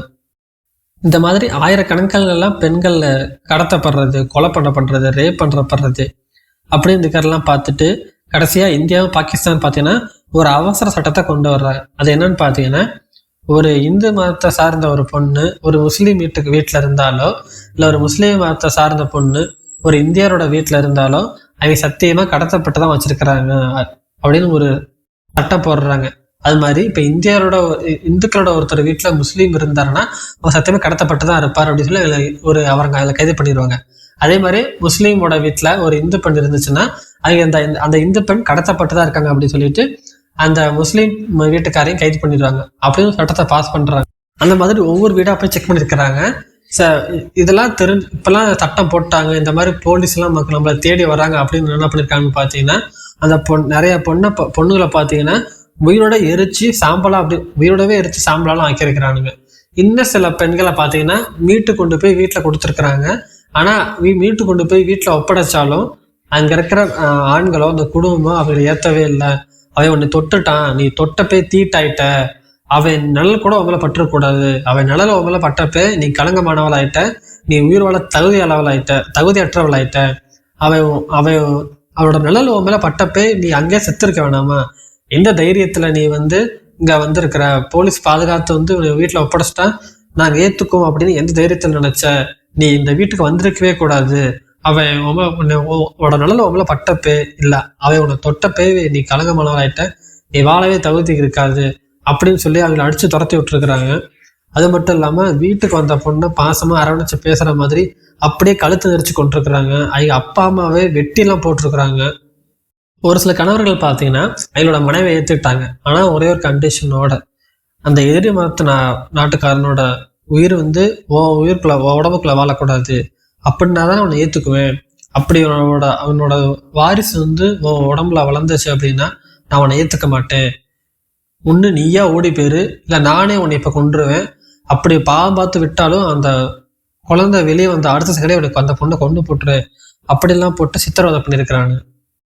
சில இடத்துல பார்த்தீங்கன்னா இப்போ ஒரு முஸ்லீம் ஏரியாவுக்குன்னு வச்சுங்களேன், அந்த ஏரியாவுக்கு கும்பலாக இந்து மக்கள்லாம் போவாங்க. இப்போ அதே மாதிரியே இப்போ ஒரு இந்து மக்கள் இருக்கிற ஏரியா அப்படின்னு பார்த்தீங்கன்னா முஸ்லீம் மக்கள் எல்லாம் கும்பலாக போவாங்க. கும்பலாக போய் என்ன பண்ணணும்னு பார்த்தீங்கன்னா அந்த ஏரியாவே சூறையாடிடுவானுங்க. அந்த ஏரியாவே இருந்த இடம் தெரியாம பண்ணிடுவானுங்க. வீடு வீடா போய் அங்கே இருக்கிற எல்லா பொருளையும் போட்டு உடைச்சி, அது இருக்கிற ஏதாவது வச்சு காசு இருந்தாலும் காசை கிழிச்சு போட்டு, அங்க இருக்கிற பொண்ணுங்களை அம்மா அப்பா முன்னாடியே அவங்க வீட்டுக்குள்ளரே பூந்து ரேப் பண்ணி அப்படிலாம் பண்ணியிருக்கிறாங்க. அங்கேயே போட்டு செவுத்துல அடிச்சு தலையடிச்சு கொண்டிருக்கிறாங்க. அந்த மாதிரி குரூப்பா போயெல்லாம் பண்ணுவாங்க. இது இந்துக்களும் பண்ணியிருக்கிறாங்க, முஸ்லீம்களும் பண்ணியிருக்கிறாங்க. சில நேரங்களில் பார்த்தீங்கன்னா இந்த மாதிரி குரூப்பாக வராங்க, எதிரி மதத்தோட மக்கள்லாம் நம்மளை குரூப்பாக அட்டாக் பண்ண வராங்க அப்படின்னு தெரிஞ்ச உடனே என்ன பண்ணணும்னு பார்த்தீங்கன்னா என்ன பண்ணணும்னா ஆம்பளை ஒன்றும் சாக மாட்டானு எதுவும் பண்ண மாட்டானுங்க. உயிரோட இருக்கிறப்பவே எதிரி மதத்துக்காரங்க வராங்க, ஒன்னதான் சாவடிப்பாங்க, ஃபர்ஸ்ட் எடுத்தோன்னு ஒன்னதான் அசிங்கப்படுத்துவாங்க, அதனால நீயே செத்து போயிரு அப்படின்னு சொல்லி அவங்க கையிலே கத்தியெல்லாம் கொடுத்து அவங்களே கொல்ல வச்சிருக்கிறாங்க. அது மட்டும் இல்லாமல் அம்மா அப்பா கையாலே பிள்ளையோட கையில விஷத்தை கொடுத்து சாவடிச்சிருக்கிறாங்க. ஒத்துக்காதவங்களை ஃபோர்ஸ் பண்ணி அவங்க வாயில விஷத்தை ஊற்றி தன்னோட அம்மா அப்பாவே கொண்டிருக்கிறாங்க. எதுக்காகனா எதிரி மதத்துக்காரங்க கையில நீ சாவறதை விட உன் கையில செத்து பேர், இல்லை என் கையில செத்து பேர், அவன் கையில நீ சாகக்கூடாது. அதாவது எதிர்த்து ஃபைட் பண்ணும் அப்படிங்கிறது கொஞ்சம் கூட கிடையாது. அவன் வந்தானா உன்னை சாவடிச்சிருவான், அதனால அவன் கையில நீ சாகக்கூடாது. அவன் கையால சாப்பிட்டா என் குடும்பம் என்ன ஆகுறது, அப்புறம் என்னால வாழவே முடியாது.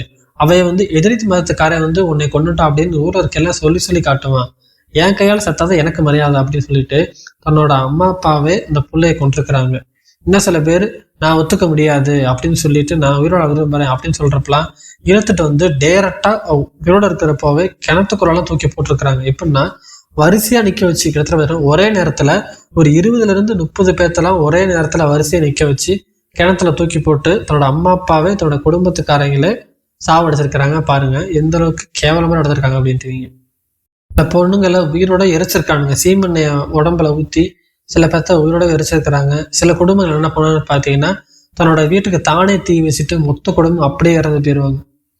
சில நேரங்கள்ல இந்த மாதிரி வராங்க அப்படின்ட்டு எதிரி மதத்துக்காரங்க நம்ம ஊருக்கு வராங்க, நம்ம தெருவுக்கு வராங்க அப்படின்னு சில பேர் என்ன பண்ணு பார்த்தீங்கன்னா பொய்யான வதந்தியை பரப்பி விட்டுருவாங்க.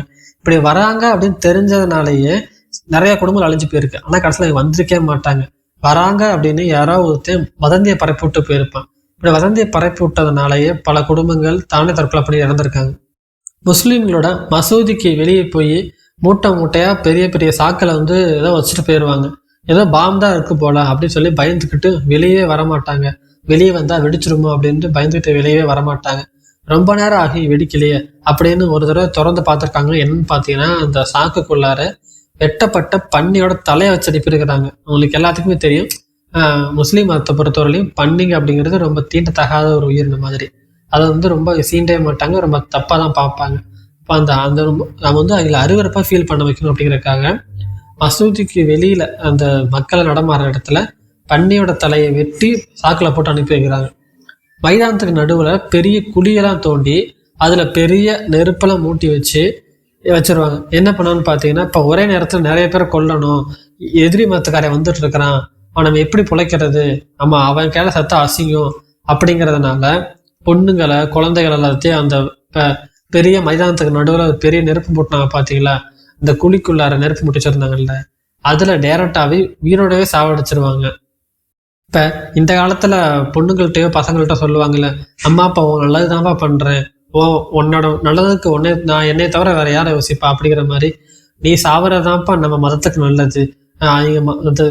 வரவே மதத்து கையால நம்ம செத்தோம் வச்சுக்க, நம்ம கடவுள் நம்மளை ஏத்துக்க மாட்டாரு, அந்த மதத்துக்காரன் உன்னை கொன்னா நம்ம மதத்துக்கு அசிங்கமா போயிடும், மதம் மாத்தி உன்னை கொன்னுட்டா கூட பரவாயில்ல, மதம் மாத்தி அவங்க கையோட உன்னை கூட்டிட்டு போயிடுவாங்க, மதம் மாத்தி உன்னை முஸ்லீமா வாழ வச்சிருவாங்க, இல்ல இந்துவா வாழ வச்சுறாங்க, அப்படி வாழ வச்சா நம்ம கடவுளுக்கு பிடிக்காது, மதம் மாறுறதோ இல்ல அவங்க கையால செத்தாலோ நமக்கு அசிங்கம் தான், நம்ம கடவுளை ஏத்துக்க மாட்டாரு, இப்ப அவங்க கையால நீ செத்தா கூட நீ நரகத்தை தான் போய் தவிர சொர்க்கத்துக்கு போக மாட்டேன், ஆனா எங்க கையால நீ செத்த நரகத்துக்கு போக மாட்டேன், சொர்க்கத்துக்கு போவ, அதனால பெத்தவங்க கையில செத்துரு பாப்பா, நீ செத்துரு தம்பி நீ அப்படின்னு பெத்த பிள்ளையவே உயிரோடவே அந்த குழிக்குள்ள இருக்க நெருப்புல போட்டு சாவடிச்சிருக்காங்க. மதம் மாதிரி வாழ்றதை விட நீ உயிர் விடுறதே மேலு அப்படின்லாம் கொண்டு சாவடிச்சிருக்கிறாங்க. உங்களை கொலை பண்ணி தான் இந்து மதத்தை காப்பாற்றணும், உங்களை கொலை பண்ணி தான் நாங்கள் முஸ்லீம் மதத்தை காப்பாற்றணும், எங்களுக்கு வேலை வழி தெரியல, நீ பண்றது இப்ப தியாகம்ப்பா, பல ஜென்ரேஷன் கடந்து உன்னை பத்தி பேசுவாங்க அப்படின்லாம் பிள்ளைய பிரெயின் வாஷ் பண்ணி, பெண்களை பிரெயின் வாஷ் பண்ணி, ஒய்ஃபை பிரெயின் வாஷ் பண்ணி, தன்னோட அம்மாவை பிரெயின் வாஷ் பண்ணிலாம் பல பெண்களையும் பல குழந்தைகளையும் கொண்டிருக்கிறாங்க. ஆனா அப்படி இறந்தவங்க யாரையுமே பத்தி யாருக்கும் தெரியாது, எல்லாம் பிரெயின் வாஷ் பண்ணி தன் மதத்தை காப்பாத்துறேன், தன் இனத்தை காப்பாத்துறேன் அப்படின்ட்டு பல பொண்களை கொண்டிருக்கிறாங்க, பல குழந்தைகளை கொண்டிருக்கிறாங்க. சில பேர் வேற மாதிரி ட்ரை பண்ணுவாங்க. எப்படின்னு பார்த்தீங்கன்னா, கொலை பண்ண மாட்டாங்க. அவங்க என்ன பண்ணான்னு பார்த்தீங்கன்னா, முஸ்லீம் வீட்டுக்கு முன்னாடி போய் வெளியே தண்டரை அடிப்பானுங்க. உங்களுக்கு தான் முஸ்லீம்களுக்குன்னு பாகிஸ்தான் ஒரு தனியாக ஒரு நாடு கொடுத்தாச்சுல, அப்புறம் எதுக்கு இந்துக்கள்னு ஒதுக்கப்பட்ட இந்த இந்தியா நாட்டில் வசிக்கிறீங்க, உங்களுக்கு இங்கே வாழ தகுதி கிடையாது, வெளியே போகடா வந்துடுறீங்களா அப்படின்னு சொல்லி பார்ப்பாங்க. அப்பயே அவங்க வெளியே வரல அப்படின்னா டேரெக்டாக அந்த வீட்டோட கதவை உடைச்சி இருக்கிற ஓட்டெல்லாம் உடைச்சி பிரித்து போட்டு அங்கே இருக்கிறக்கெல்லாம் மக்கள்லாம் அடிச்சு கொண்டு, இப்போ நீங்கள் போறீங்களா அவங்களை அடிச்சு கொள்ளட்டுமா அப்படின்னு அவங்களோட சொந்த வீட்டில இருந்து அவங்களை அடிச்சு துரத்தி விட்டுருக்குறாங்க. அந்த மக்களும் வேற வழி இல்லாமல் பல ஆயிரம் கிலோமீட்டர் நடந்தே போய் பாகிஸ்தான்ல வாழ்ந்துருக்குறாங்க. கதையில நிறையா இருக்கு. நான் சொன்னது இது ஒரே ஒரு கதை தான். இந்த மாதிரி முஸ்லீம் மக்கள் இந்தியாவுக்கு அடிச்சு துரத்து விட்டது, இந்தியாவில் இருக்க மக்கள் முஸ்லீம் பாகிஸ்தானுக்கு அடிச்சு துரத்து விட்டது அப்படிங்கிற கதையை ஒரு 100க்கு மேலே சொல்லலாம். அந்த அளவுக்கு கொடூரமாக நடந்ததுதான் உண்மை. இதெல்லாம் ஒரு சின்ன சின்ன இடத்துல நடந்திருக்கும், புதுடெல்லி மாதிரி ஒரு பெரிய இடத்துல இந்த மாதிரி நடந்திருக்காது அப்படின்னு நினைச்சிங்கன்னா அதுதான் கிடையாது.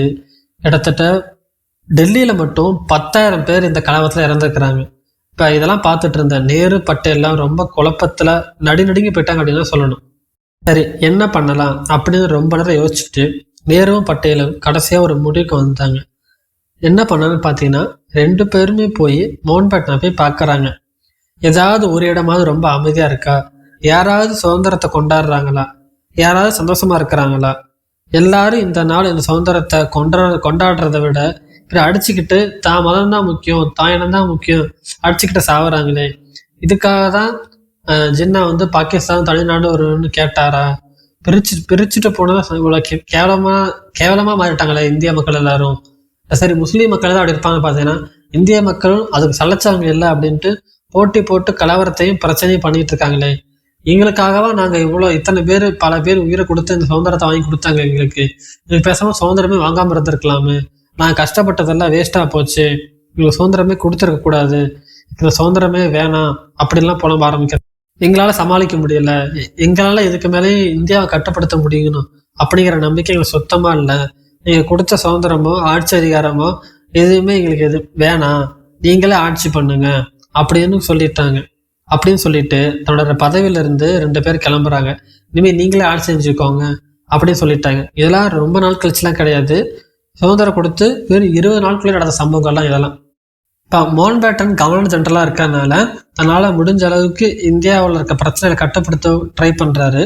உடனே பார்த்தீங்கன்னா உளவுத்துறைக்கு தகவல் போகுது, உங்களுக்கு தேவையான எல்லா அவசியம் நாங்கள் செஞ்சு கொடுக்குறோம், இந்தியாவோட நிலைமை இப்போதைக்கு கட்டுப்படுத்தியே ஆகணும், அதுல ஒரு சீரான நிலைக்கு கொண்டு வந்தே ஆகணும், சட்ட ஒழுங்கு காப்பாற்றியே ஆகணும், எல்லா இடத்துலையும் என்ன நடக்குதோ என்ன பேசிக்கிறாங்களோ ஒன்று விடாம எனக்கு தெரிஞ்சே ஆகணும், எல்லா விஷயமே டக்குன்னு டெல்லிக்கு வந்தே ஆகணும், கலவரம் வந்ததுக்கு அப்புறம் கட்டுப்படுத்துறேன் அப்படின்லாம் இருக்கக்கூடாது, இப்போ என்ன பேசிகிட்டு இருக்கிறாங்க, எப்படி நடந்துக்கிறாங்க, அதை வச்சே அன்னைக்கு கலவரம் வருமா கலவரம் வராதா அப்படின்னு யோசித்து சீக்கிரமாக செயல்படுங்க. நம்மளால கட்டுப்படுத்த முடியாத அளவுக்கு ஆயிடக்கூடாது. இதுக்கு முன்னாடி நேரு ஜின்னாவும் ஆட்சியில் பதவியில் இருந்தாங்க, அவங்களால கட்டுப்படுத்த முடியல அப்படின்னா ஓகே, பட் என்னால் கட்டுப்படுத்த முடியல அப்படிங்கிறது எனக்கு அசிங்கம், பிரிட்டனுக்குமே அசிங்கம். அதனால கலவரத்தையும் பிரச்சனையும் கட்டுப்படுத்தி ஆகணும். டெல்லிக்கு மேலே கராச்சிக்கு மேலெல்லாம் எப்போதும் விமானம் பறந்துக்கிட்டே இருக்கணும். எல்லா இடத்துலையும் எல்லாரும் பாதுகாப்பாக இருக்கணும், என்னோட அதான் நோக்கம் அப்படின்னு மோகன்பேட்டை சொல்கிறாரு. நான் முன்னாடி சொன்ன மாதிரி இப்போ ரயில் போகிற ரயில் வர ரயில் எல்லா இடத்துலையும் பிணங்களாக கிடக்குதுல்ல, அதனால ரயிலில் பாதுகாப்பு ஆளுகள் நிறைய போடுவோம், ரயில்வே ஸ்டேஷனில் பாதுகாப்புக்கு நிறைய பேரை போடுவோம் அப்படின்லாம் சொல்கிறாங்க. அது மாதிரி இருக்கிற பெரிய பெரிய துறைகள்லாம் இருக்க பார்த்தீங்களா, அந்த பெரிய பெரிய துறைகள்லாம் பழைய ஆளுங்களை பதவி நீக்கம் பண்ணிட்டு புதுசாக தனக்கு தெரிஞ்ச ஆட்களை போகிறாரு, தனக்கு நம்பிக்கையான ஆளுங்கள்லாம் போட்டு தன்னால் முடிஞ்ச அளவுக்கு இந்தியாவை கட்டுப்படுத்த முயற்சி செய்கிறாரு. இந்தியாவில இருந்தும் பாகிஸ்தான்ல இருந்தும் இந்து மக்கள் முஸ்லீம் மக்கள்னு பார்த்தீங்கன்னா கூட்டம் கூட்டமாக எறும்பு ஊழ்ந்து போகும் பார்த்தீங்களா, அந்த மாதிரி கூட்டம் கூட்டமாக படையெடுத்து கிளம்பி போக ஆரம்பித்தாங்க. உலக அளவிலே ஒரு இவ்வளோ பெரிய இடம்பெயர்வு பார்த்தீங்கன்னா நடந்திருக்கும் கிடையாது, இதுக்கப்புறம் நடக்க போகிறதும் கிடையாது. அப்படி ஒரு இடப்பெயர்வு பார்த்தீங்கன்னா அந்த டைம் நடந்துச்சு. பஞ்சாப்ல இருந்த நிறைய மக்கள் பார்த்தீங்கன்னா நிறைய பேர் இடம்பெயர்வு பண்ணாங்க. அது அங்கேருந்து இங்கே போகிறது, இங்கேருந்து அங்கே வர்றது, அப்படி நிறைய பேர் மாறி மாறி போயிட்டே இருந்தாங்க. இப்போ நிறைய பேர் பார்த்தீங்கன்னா ஆற்ற கடந்து போகணும்ல, ஆற்ற கடந்துலாம் மக்கள் போக ஆரம்பித்தாங்க. நிறைய பேர் ஆற்ற கடந்து போக ஆரம்பிக்கும், போட்டெல்லாம் படகெல்லாம் பத்தாமல் போயிடுச்சு. அதனால என்ன பார்த்தீங்கன்னா ஆற்றுக்குள்ளே இறங்கிட்டே போக ஆரம்பிச்சிட்டாங்க. போகிறதுனா இப்போ நினச்சி பாருங்கள், ரோட்டில் போகிறதால எல்லாத்தையும் தூக்கிட்டு போயிடலாம், பட் ஆற்றுக்குள்ள நடந்து போகிறோம் அப்படிங்கிறப்ப இப்போ 2 குழந்தை வச்சுருந்தாங்க அப்படின்னா ஒரு குழந்தைய வலது இடுப்புலையும் இன்னொரு குழந்தைய இடது இடுப்புலையும் வச்சுக்காங்க. சப்போஸ் 3 குழந்தை இருந்துச்சு அப்படின்னா 3வது குழந்தைய மார்பகம் இருக்குல்ல, மார்பகத்தில் துணி கட்டி வச்சு கொண்டு போனாங்க. அப்போ ஆம்பளை என்ன பண்ணான்னு பார்த்தீங்கன்னா இங்கேருந்து கிளம்புறதுன்னு பண்ணியாச்சு. தன்னால் முடிஞ்ச அளவுக்கு தலையில் தோலில் கையில் தண்ணியில் போடுற பேலன்ஸ் பண்ண முடியாது தான், ஆனால் வேறு வழி இல்லை, பேலன்ஸ் பண்ணி தான் ஆகணும். தன்னால் எந்த அளவுக்கு அந்த 2 கையிலையும் தலையிலையும் தோல் தூக்கிட்டு போக முடியுமோ முடிஞ்ச அளவுக்கு தூக்கிட்டு போக ஆரம்பிச்சிட்டாங்க. இப்போ இந்தியாவில் முஸ்லீம் மக்கள்லாம் இருப்பாங்க பார்த்தீங்களா, அவங்கள சில பேர் என்ன நினச்சிட்டு இருந்தாங்கன்னா ஜின்னா வந்து வண்டி அனுப்புவார் எப்படின்னு நினச்சிட்டு இருந்தாங்க. இன்னும் சில பேர் எஸ்டி விழாவுக்கு போய் பார்த்தீங்கன்னா வீட்டுக்கு வெளியே காத்துட்டு இருந்தாங்க. நம்ம வீட்டுக்கே வந்து ஒவ்வொருத்தர் வீட்டுக்கு வந்து நீ முஸ்லீமா வா, ஜின்னா வண்டி அனுப்பியிருக்காரு வா பாகிஸ்தானுக்கு போகலாம் அப்படியெல்லாம் கூட்டிகிட்டு போவாங்க அப்படின்ட்டு முட்டாள்தனமாக நினச்சிட்டு இருந்தாங்க. பட்டு அப்படி கடைசி வரையும் பார்த்தீங்கன்னா ஜின்னா யாருக்கும் வண்டி அனுப்பவும் இல்லை. இங்கேருந்து அவங்களாதான் மக்கள் போனாங்களே தவிர வண்டி அனுப்பிலாம் யாரும் கூப்பிட்டு போகவே இல்லை. சுதந்திரம் வந்துட்டா எல்லாரும் மக்கள் எல்லாம் சந்தோஷமா இருப்பாங்க, மக்கள் யாருமே ஒரு துளி ரத்தம் கூட செஞ்சு தேவையில்லை, காங்கிரஸ் வந்து மக்களுக்கு தேவையான சிறப்பான ஆட்சியை வழங்கும் அப்படின்லாம் இந்த தலையில குள்ளா வச்சுட்டு சுத்திட்டு இருப்பாங்கல்ல.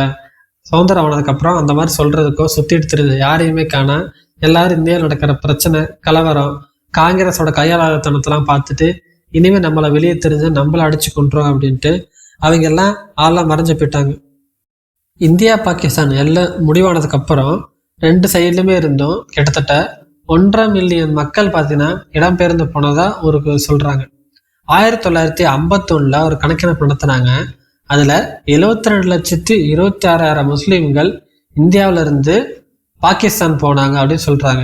அதே மாதிரி 72,41,000 இந்து மக்களும் சீக்கியர் மக்களும் இந்தியாவுக்கு வந்தாங்க, அதாவது பாகிஸ்தான்ல இருந்து இந்தியாவுக்கு வந்தாங்க அப்படின்னு ஒரு புள்ளி வேற சொல்லுது. இந்த இந்தியா பெரியப்ப பார்த்தீங்கன்னா இப்போ அந்த சிந்து நதி இருக்குல்ல, அந்த சிந்து நதியில் இருக்க ஹிந்து சிந்தி மக்கள் பார்த்தீங்கன்னா 14 லட்சம் பேர் அங்கே இருந்திருக்காங்க. அதில் கிட்டத்தட்ட 12 லட்சம் பேரை கட்டாயப்படுத்தி பலவந்தமாக பார்த்தீங்கன்னா இந்தியாவுக்கு அனுப்பி வச்சிருக்கிறாங்க. இந்தியாவோட பல பகுதியிலிருந்து பார்த்தீங்கன்னா இருக்கிற எல்லா பகுதியிலிருந்துமே முஸ்லீம் மக்கள் பாகிஸ்தான் குடிபெயர்ந்திருக்கிறாங்க. 1951 சுமார் 6 லட்சம் பேர் பாகிஸ்தான் குடிபெயர்ந்திருக்கிறாங்க. அந்த டைமில் நிறைய இந்துக்கள் சீக்கியர்கள் வெளியேறினது, இந்தியாவிலிருந்து பாகிஸ்தானுக்கு முஸ்லீம் போனது அப்படிங்கிறதுனால அவங்களோட கல்வி வளர்ச்சி பார்த்தீங்கன்னா நிறையவே அதிகமாக இருக்குது. எப்படின்னா இப்போ இங்கே இருக்கிற முஸ்லீம்கள் பாகிஸ்தானுக்கு போவாங்க, பாகிஸ்தானில் இருக்க இந்து மக்கள் சீக்கியர்கள் மக்கள் இந்தியாவுக்கு வந்துடுவாங்க. அப்படிங்கிறப்ப அங்கே மெஜாரிட்டியான மக்கள் பார்த்தீங்கன்னா கல்வியறை பெற்றிருப்பாங்க. அந்த கல்வியறை எவ்வளோன்னு பார்த்தீங்கன்னா 1951 பாகிஸ்தானோட கல்வியறை பார்த்தீங்கன்னா 91% இருந்திருக்கு. இதுல இருந்து ஒரு மறைமுகமான விஷயங்களை தெரிஞ்சிருக்கு. என்னன்னு பார்த்தீங்கன்னா இந்து மக்களை அதிகமா படிக்க வைக்காம இருந்திருக்காங்க அப்படிங்கிறது தெளிவாகவே தெரியுது. போன எபிசோட எண்டிங்கில் சொல்லியிருப்பேல, ஜுனாகத், ஹைதராபாத், காஷ்மீர் இந்த 3 மட்டும் இணைய மாட்டேன்னு சொல்லிருச்சு. ஜுனாகத் இணைச்சாச்சு. இது ஹைதராபாத்தும் காஷ்மீரும் தான் இருக்கு. ஹைதராபாத் வந்து பாகிஸ்தானோட இணைய வாய்ப்பே கிடையாது. ஏன்னா ஹைதராபாத் எங்கேயோ இருக்கு, பாகிஸ்தான் எங்கேயோ இருக்கு. அதனால இப்போ காஷ்மீர் தான் பாகிஸ்தானுக்கு பக்கத்திலேயே இருக்கு. இந்த காஷ்மீர்ல இருக்க மக்கள் 90% மக்கள் வந்து முஸ்லீமா இருக்கிறாங்க. அது மட்டும் இல்லாமல் காஷ்மீர் வந்து பார்த்தீங்கன்னா என்ன இந்தியாவோட இணையலை, அங்கே பாகிஸ்தானும் இணையலை, தனியாக இருக்கிறாங்க. ஸோ அதனால காஷ்மீரை எப்படியாவது கைப்பற்றிடணும். முத காரணம் அது பாகிஸ்தானு பக்கத்துல இருக்கு. 2வது அது இந்தியா கூட இன்னும் இணையவே இல்லை. 3வது பார்த்தீங்கன்னா அதில் இருக்க மக்கள் எல்லாம் முஸ்லீம் மக்கள், கிட்டத்தட்ட 90% மக்கள் முஸ்லீம் மக்கள். அதனால எப்படியாவது நம்ம ஆனால் ஒரு அந்த மேப்பு படி இந்தியா வந்து காஷ்மீர் வந்து இந்தியாவுக்கு தான் சொந்தம். இருந்தாலும் இந்தியான்னு இணையதுனால அதை எப்படியாவது நம்ம கைப்பற்றிடணும் அப்படின்னு ஜின்னு நினைக்கிறார். அதனால சும்மா பார்த்து பேசலாம் அப்படின்னு வந்து ஹரிசிங்க, அதாவது அப்போட காஷ்மீரோட மன்னர் ஹரிசிங்க பார்த்து பேசணும் அப்படின்னு சொல்லி அனுப்புறாரு. பட்டு ஜின்னாவை நான் பார்க்க விரும்பல, நான் அதுக்கு ஜின்னாவை பார்க்கணும், என்னை ஃப்ரீயா விடுங்க, நான் சுதந்திர நாடா இருந்துக்கிறேன், ஏன் என்னை போய் டார்ச்சர் பண்றீங்க அப்படின்னு சொல்லி அசிங்கப்படுத்தி அனுப்பிடுறாரு. அதனால ஜின்னாவுக்கு ரொம்ப கோபம் ஆயிடுச்சு. நான் ஒன்று காஷ்மீரை எங்களுக்கு கூட சேர்த்துக்க சொல்லியோ காஷ்மீரை எங்கள்கிட்ட கொடுத்துட சொல்லி கேட்கலையே, நான் சும்மா பார்க்கணும் அப்படின்னு தானே சொன்னேன். உடனே பிரதமர் லியாகத் அலி கான் கூப்பிட்டு ஒரு கூட்டம் மாதிரி நடத்துறாங்க. அப்போ சொல்றாரு, பாகிஸ்தானை எப்படியா நம்ம கைப்பற்றி ஆகணும் அப்படின்னு ஒரு முடிவுக்கு வராங்க. கிட்டத்தட்ட 90% முஸ்லீம் மக்களை வச்சுக்கிட்டு அவர் என்ன இந்தியா கூட போலன்னு பார்க்குறாரா? நான் ஒத்துக்க மாட்டேன், எப்படியா நம்ம காஷ்மீரை கைப்பற்றி ஆகணும் அப்படின்னு முடிவு எடுக்கிறாங்க. சரி என்ன பண்ணலாம் அப்படின்னு கேட்குறப்ப ஃபர்ஸ்ட் அவர் ஒத்துக்குவாரா இல்லை அவங்க ஜெயிச்சிட முடியுமா அப்படின்னு கேட்குறப்ப, அவ்வளோ பெரிய பிரிட்டிஷ்ட இருந்தே நம்ம இந்தியாவை பிரிச்சுக்கிட்ட பாகிஸ்தானை தனிநாடு வாங்கியாச்சு, இந்த சுண்டக்கா இப்போ காஷ்மீர் நம்மளால ஜெயிக்க முடியாதா, இல்லை அவங்கள்ட்ட இருந்து நம்ம வாங்கிட முடியாதா அப்படின்னு நினைக்கிறாங்க. சரி என்ன பண்ணலாம் அப்படின்னு நினைக்கிறப்ப ஃபர்ஸ்ட் போர் பண்ணலாம், இல்லை போர் தொடுக்கலாம் அப்படின்னு முடிவு பண்றாங்க. ஆனா அதுக்கப்புறம் தான் தெரியுது அது முடியாத காரியம். ஏன்னா இப்போ வந்து பிரிட்டிஷும் எங்கிட்ட ஆட்சியில இல்லை, நம்ம கூட இன்னும் இணையவும் இல்லை, இந்தியா கூட இணையவும் இல்லை. அதனால இப்போ போர் தொடுத்தோம் அப்படின்னா இது வேற மாதிரி பிரச்சனை ஆயிரும். அதனால வேற ஏதாவது ஐடியா தான் முடிவு எடுக்கணும் அப்படின்னு பண்றாங்க. மட்டும் இல்லாம இப்ப போர் தொடுத்தா பாகிஸ்தான் இருக்கிற நிலைமையில இப்பதான் கொஞ்சம் கலவரங்கள் நிக்க ஆரம்பிச்சிருக்கு. பாகிஸ்தான் இருக்கிற நிலைமையில நமக்கு தான் நிறைய பாதிப்பு ஏற்படும். சப்போஸ் போர் தொடுத்து நம்ம காஷ்மீர் கைப்பற்றிட்டாலுமே அதனால நமக்கு பாதிப்புகளும் நட்டங்களும் தான் ஏற்படுமே தவிர காஷ்மீரை ஜெயிச்சிட்டோம்னு சொல்லிக்கலாம் இல்லையா, அவ்வளவுதான். ஆனா வேற ஏதாவது முடிவு எடுக்கணும் அப்படின்னு பண்றாங்க. அடுத்து என்ன பண்றாங்க பாத்தீங்கன்னா, காஷ்மீர் மக்களுக்கு தெரியாம, அதாவது மன்னருக்கு தெரியாம காஷ்மீர் மக்களுக்கு மறைமுகமா ஆயுதத்தெல்லாம் கொடுக்கலாம், மக்களை மன்னருக்கு எதிராக திருப்பி விடலாம். முஸ்லீம் மக்கள் இருக்கிற இடத்துல ஒரு இந்து மன்னர் ஆட்சி செய்யறதா, இது முஸ்லீம் மக்களுக்கு அசிங்கம் அப்படின்னு மக்களுக்கு யாராவது தசை திருப்பி விடலாம். நிறைய கூட்டம் போட்டு பெரிய பெரிய பிரச்சாரங்கள்லாம் பண்ண ஆரம்பிக்கலாம். மக்களை வச்சு ஹரிசிங்க ஓட விரட்டலாம் அப்படின்னு முடிவெடுக்கிறாங்க எல்லாரும் சேர்ந்து. பட் இதை சின்ன ஒத்துக்கலை. ஏன்னா இப்படிலாம் பண்ணிட்டு இருக்க மாச கணக்கில் ஆயிரும், மேபி 1 வருஷம் கூட ஆகலாம். எனக்கு இப்பவே ஒரு தீர்வு கிடைச்சாகணும். ஒன்று காஷ்மீரை நம்ம அடிச்சு பிடிக்கணும், இல்லை காஷ்மீர் தோத்தா கூட பரவாயில்ல, பட் இப்போ நம்ம ஏதாவது ஒரு முடிவு எடுத்தே ஆகணும். அதாவது காஷ்மீர் விஷயத்துல இப்போ உடனடி முடிவு எனக்கு கிடைச்சே ஆகணும் அப்படின்னு நினைக்கிறாங்க. என்ன பண்றான்னு பார்த்தீங்கன்னா, இந்த காஷ்மீரோட வடமேற்கு எல்லை பகுதியில் பதான்கள் அப்படின்னு ஒருத்தங்க இருப்பாங்க. அது யாருன்னு பார்த்தீங்கன்னா இந்த காஷ்மீரோட பழங்குடி மக்கள். அவங்க எல்லாம் பார்த்தீங்கன்னா ரொம்ப மூர்க்கத்தனமா இருப்பாங்க. அவங்க என்ன, அதாவது திருடி பிழைக்கிறது தான் அதிகமாக, திருடி பிழைப்பாங்க அதிகமாக, ரொம்ப மூர்க்கத்தனமா இருப்பாங்க. அதனால என்ன பண்ணலாம் அப்படின்னு நினைக்கிறப்ப, சரி அவங்க கிட்ட ஆயுதத்தை கொடுத்துருவோம், அவங்க தான் மூர்க்கத்தனமா இருப்பாங்கல்ல, டைரக்டா இந்தியாவோட பாகிஸ்தானோட படை இறக்க வேணா, அவங்கள்ட்ட டைரக்டா நம்ம ஆயுதத்தை கொடுத்து அவங்கள போர் புரிய சொல்ற மாதிரி சொல்லலாம், அவங்கள போய் கொள்ளடிக்க சொல்லலாம், அவங்கள போய் சுத்தி வளைக்க சொல்லலாம் அப்படின்னு பிளான் பண்றோம். ஆனா அவங்கள்ட்ட போர்க்கருவிகள் கொடுத்தது, பிரச்சனை பண்ண சொன்னது நம்ம தான் தெரியாத மாதிரி பார்த்துப்போம். அதாவது காஷ்மீரோட கண்ட்ரோல் பண்ண முடியல, பதான்கள் வந்து ரொம்ப அக்கிரமம் பண்றாங்க அப்படின்னு தெரிய வரும்போது, இதுக்கு மேல காஷ்மீரால ஒண்ணுமே பண்ண முடியாது அப்படிங்கிற நிலைமை வரும்போது நம்ம தலையிட்டு பிரச்சனை தீர்த்து வைக்கலாம். ஆட்டோமேட்டிக்கா காஷ்மீர் மக்கள் எல்லாம் பாகிஸ்தான் நம்மளை காப்பாத்துனுச்சு அப்படிங்கிற காரணத்துக்காக டைரக்டா நம்ம கூட இணைச்சுக்குவாங்க அப்படின்னு முடிவு பண்றாங்க. சீக்கிரமா அந்த வேலை முடிஞ்சிடும் அப்படின்னு முடிவு பண்றாங்க. அக்டோபர் 22, 1947 அன்னைக்கு பாத்தீங்கன்னா சைரப் கயாத் கான் அப்படிங்கிற தளபதியோட தலைமையில ஒரு குழு கிளம்புது. அந்த பதநேர்கள் குரூப் இருப்பாங்கல்ல, அந்த பதநேர்களுக்கு இந்த சைரப் கயாத் கான் தலைமை தாங்கி ஹரிசிங்கோட படையை எதிர்த்து போரிட போகிறோம், அதாவது ஹரிசிங் படையை வீழ்த்த போகிறோம் அப்படின்னு கிளம்புறாங்க. ஆனால் இது பாகிஸ்தானோட ஆதரவோடு நடக்குது. ஆனால் அது வெளியே யாருக்கும் தெரியாது. இந்த மாதிரி பாகிஸ்தானோட ஆதரவோட ஒரு பதான்கள் படை வருது அப்படின்னு அதாவது இந்த ஹரிசிங்கோட படையில் இருப்பாங்கல்ல முஸ்லீம் ஆதரவாளர்கள், அதாவது பாகிஸ்தானோட எப்படியே இணைஞ்சிடணும் அப்படின்னு சொல்லிட்டு சில முஸ்லீம் ஆதரவாளர்களுக்கெல்லாம் இந்த நியூஸ் தெரிஞ்சிருச்சு. அதனால என்ன பண்றாங்கன்னு பார்த்தீங்கன்னா, அங்க இருக்கிற சில படை வீரர்களை கொண்டு போட்டுடுறாங்க. அது மட்டும் இல்லாமல் ஸ்ரீநகர் இருக்கிற தொலைபேசிகள்லாம் இருக்குங்களா, அதெல்லாம் கனெக்ஷனாக துண்டிச்சிடுறாங்க. இந்த நியூஸ் வெளியே போகவே கூடாது. காஷ்மீரில் இந்த மாதிரி ஒரு பிரச்சனை நடந்துட்டு இருக்கு அப்படிங்கிறதுக்கு வெளியே யாருக்கும் தெரியக்கூடாது. ஏன்னா இப்போ காஷ்மீர் வந்து தனித்து விடப்பட கண்ட்ரி, அதிகமாக தொடர்பற்று தான் அப்போ இருக்கும். ஃபோன் கனெக்ஷன் இருந்துச்சுன்னா ஈஸியாக நியூஸ் வெளியே போயிடும். இந்தியாவுக்கு அந்த நியூஸ் தெரியக்கூடாது, இந்த மாதிரி ஒரு பிரச்சனை போயிட்டு இருக்கு அப்படிங்கிறது இந்தியாவுக்கு தெரியக்கூடாது அப்படின்னு பார்க்குறாங்க. அதனால இருக்கிற தொலைபேசி கனெக்ஷன்லாம் துண்டிச்சுட்டுறாங்க. பதான்கள் முன்னேறி போகிறாங்க. ரொம்ப சீக்கிரமே பார்த்தீங்கன்னா முசாஃபராபாத் கைப்பற்றிட்டாங்க. அடுத்து ஸ்ரீநகர்.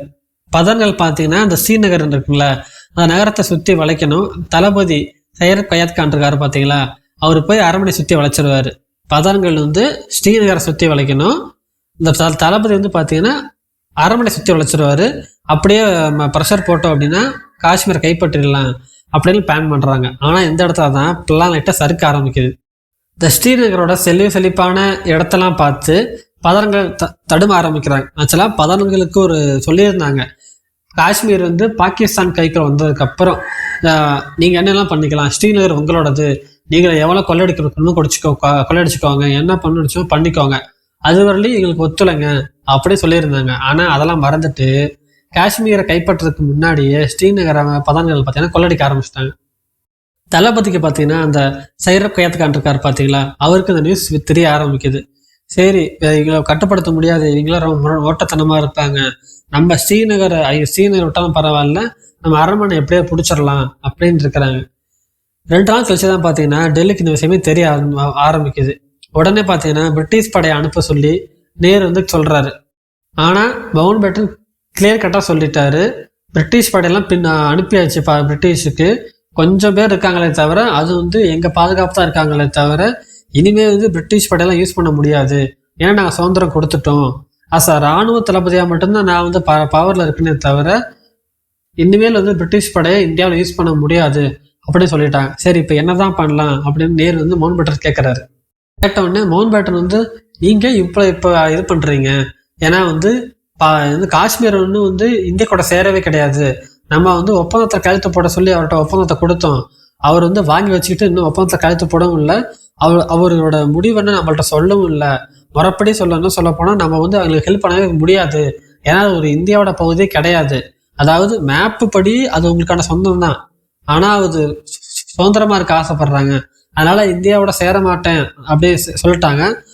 இந்தியாவோட சேர அப்படின்னு ஒப்பந்தத்தை கழுத்துன்னு போட கிடையாது, அதனால நீங்கள் எந்த வித ஹெல்ப் பண்ணவும் முடியாது அப்படின்னு மவுண்ட் பேட்டன் சொல்லிட்டாரு.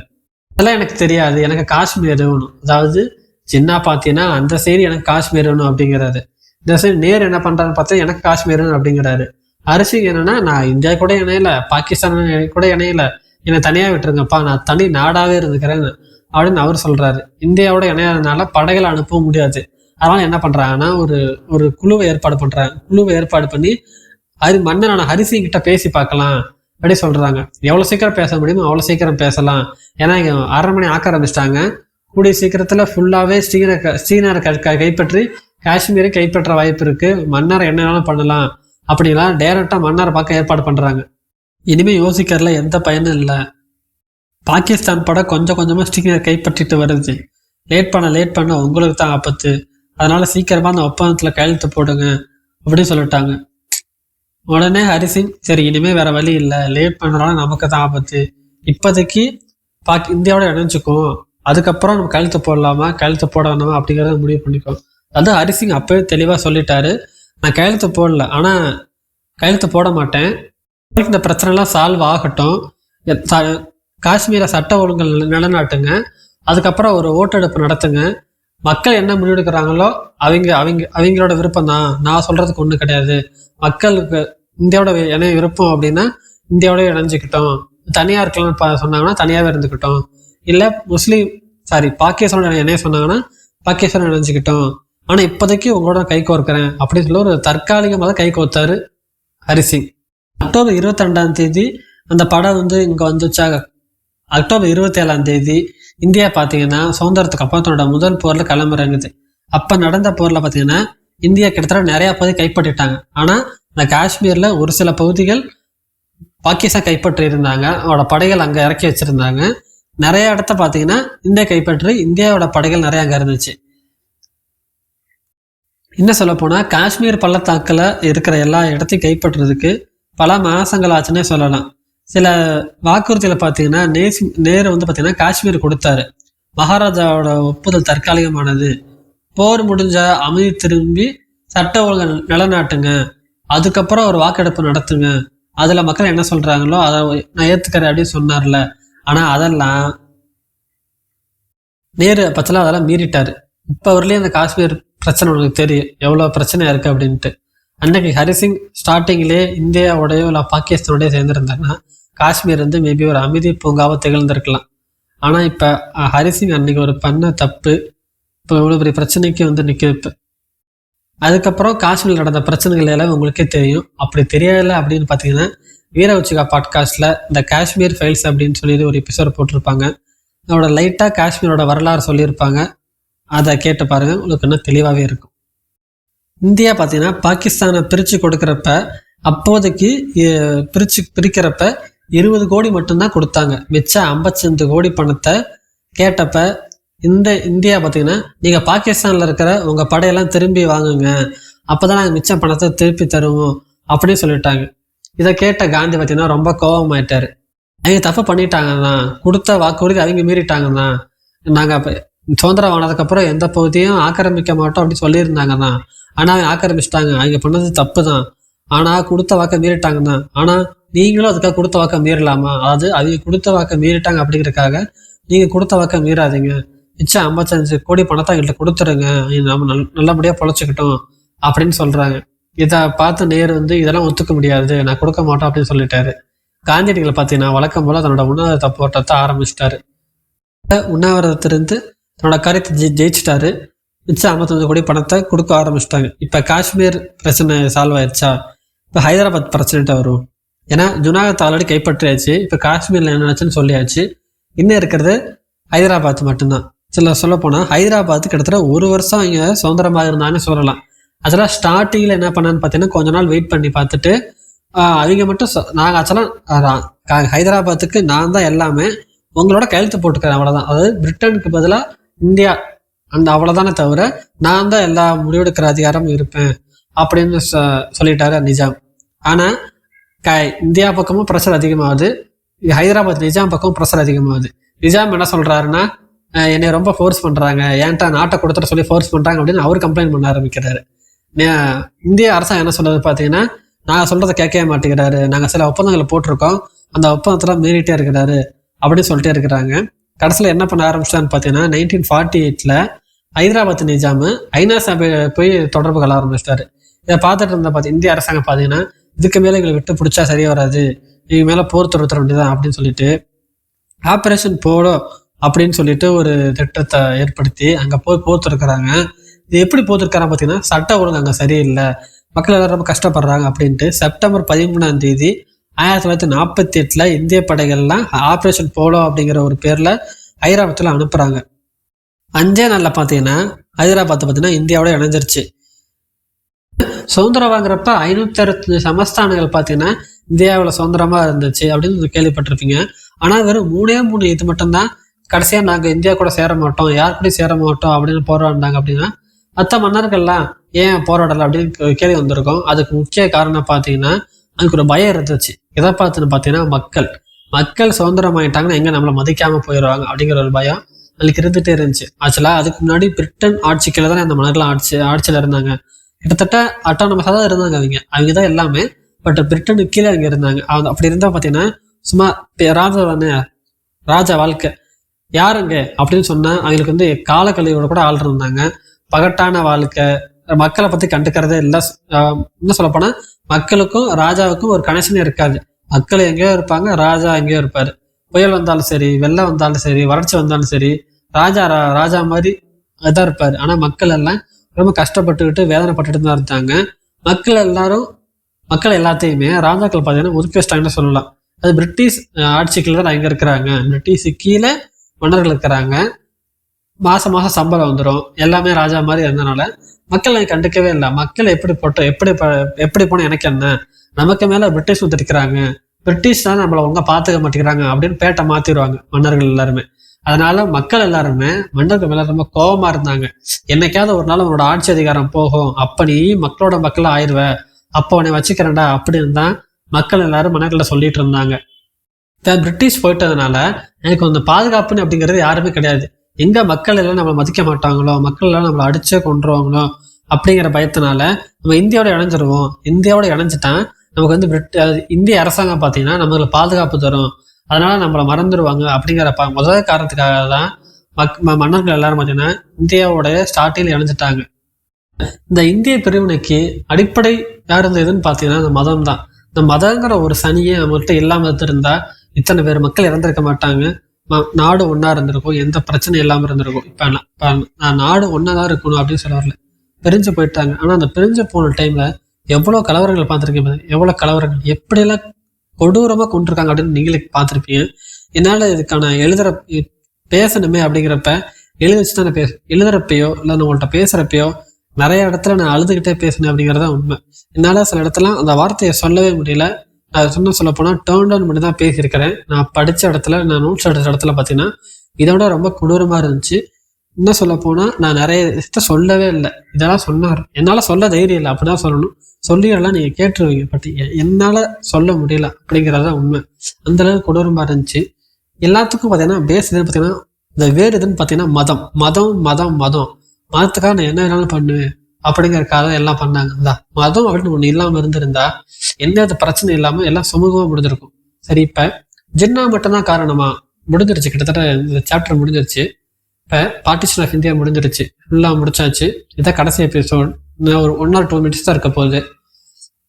இப்ப ஜின்னா மட்டும்தான் காரணமா அப்படின்னு பாத்தீங்கன்னா, ஆனா வெளிப்படையில ஜின்னா கை காமிச்சிருவாங்க. ஏன்னா நமக்கு எப்போதுமே கை காட்டுறதுக்கு ஒரு ஆள் இருந்துகிட்டே இருக்கணும், அப்பதான் நம்ம தப்பிக்க முடியும். இப்ப ஜின்னா மட்டும்தான் காரணமா அப்படின்னு கேட்டா நமக்கு ஜின்னா மட்டும் தான் காரணம். ஆனா நிறைய பேர் சொல்ற பாத்தீங்கன்னா ஜின்னாவும் ஒரு காரணமே தவிர ஜின்னா மட்டுமே காரணம் கிடையாது அப்படிங்கிறதா உண்மை.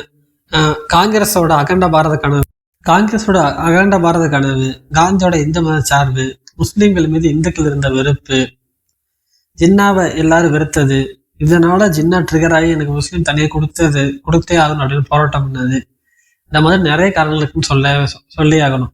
ஆனா இதுல நம்ம யாருமே எதிர்பார்க்காத ஒருத்தரை மிஸ் பண்ணிட்டோம். ஆக்சுவலா ஒரு சின்னதா ஷார்ட்டா சொல்லி முடிச்சிடுறேன். எல்லாரும் என்ன சொல்லுவாங்க, ஜின்னா கேட்டாரு அவரை கொடுத்துட்டாங்க காங்கிரஸ் அப்படி சொல்லுவாங்க. அப்படி பார்த்தா நம்ம காஷ்மீர் தான் விடாப்புடியா அடம் முடிச்சாங்க, நாங்க யார் கூடயும் சேரல, தனியா இருந்த குறவைகளை விட்டுருங்க அப்படின்னு.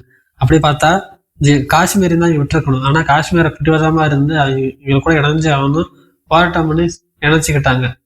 இப்ப இந்த பிரிவினையில நம்ம காவித்துண்டோட பங்கை பார்த்தீங்கன்னா ரொம்ப ரொம்ப அதிகமா இருக்குன்னு சொல்லலாம். நீ சொன்ன வார்த்தைகள்லாம் பாருங்க, சுதந்திரத்துக்கு முன்னாடி இந்துஸ்தான் வந்து இந்துக்களுக்கு மட்டும்தான், மற்றவங்க எல்லாருமே சிறுபான்மையினர் தான், இது வந்து கிறிஸ்டினி சேர்த்து தான் சொல்றாங்க அவங்க. இந்த இந்தியாவில் இந்துக்கள் மட்டும்தான் மேன்மையானவர்கள், மற்ற எல்லாருமே சிறுபான்மையினர் தான். இந்துக்கள் மட்டும்தான் இந்தியர்கள், மற்றவங்க எல்லாரும் தீவிரவாதிகள் மாதிரிதாங்க எங்களுக்கு. முஸ்லிம்கள் தானே தவிர இந்தியர்கள் கிடையாது. அதாவது இந்துக்கள் இந்தியர்கள் ஆமா, ஆனா முஸ்லிம்கள் மட்டும்தானே தவிர இந்தியர்கள் கிடையாது. அவங்க தேச விரோதிகள். இந்துக்கள் வந்து தேச பக்தர்கள், ஆனா மற்றவங்க எல்லாம் தேச விரோதிகள் அப்படின்னு சொல்றாரு. இந்துக்களுக்கு மட்டும்தான் இந்தியாங்கிறது புனித பூமி. பாகிஸ்தானுக்கு இது வந்து புனித பூமி எல்லாம் கிடையாது. அதாவது முஸ்லிம்களுக்கு வந்து இது புனித பூமி அப்படிலாம் கிடையாது அப்படிங்கிறாங்க. பாகிஸ்தான் பத்தி சின்ன பேசுறதுக்கு முன்னாடியே தனி தேச கோரிக்கையை ஃபர்ஸ்ட் ஆரம்பிச்சது யாருன்னு பார்த்தீங்கன்னா நம்ம சாவர்கர் தான். முழுக்க இந்துத்துவ நாடா, இந்துக்கள் மட்டும் இருக்கிற நாடா இந்தியா உருவாக்கணும் அப்படிங்கிறது அவர் ரொம்ப நாள் கனவாவே ஆசையா வச்சிருந்தாரு. அன்னைக்கு போட்ட வதை தான் இன்னைக்கு வரலையும் பல மக்கள் கஷ்டப்பட்டு இருக்க முக்கிய காரணமா இருந்துகிட்டே இருக்கு. இப்ப இந்த ரெக்கார்டிங் நம்ம பண்றப்ப கூட எங்கேயாவது சிறுபான்மை மக்கள் பார்த்தீங்கன்னா கொடுமை பிடிச்சிட்டு தான் இருப்பாங்க.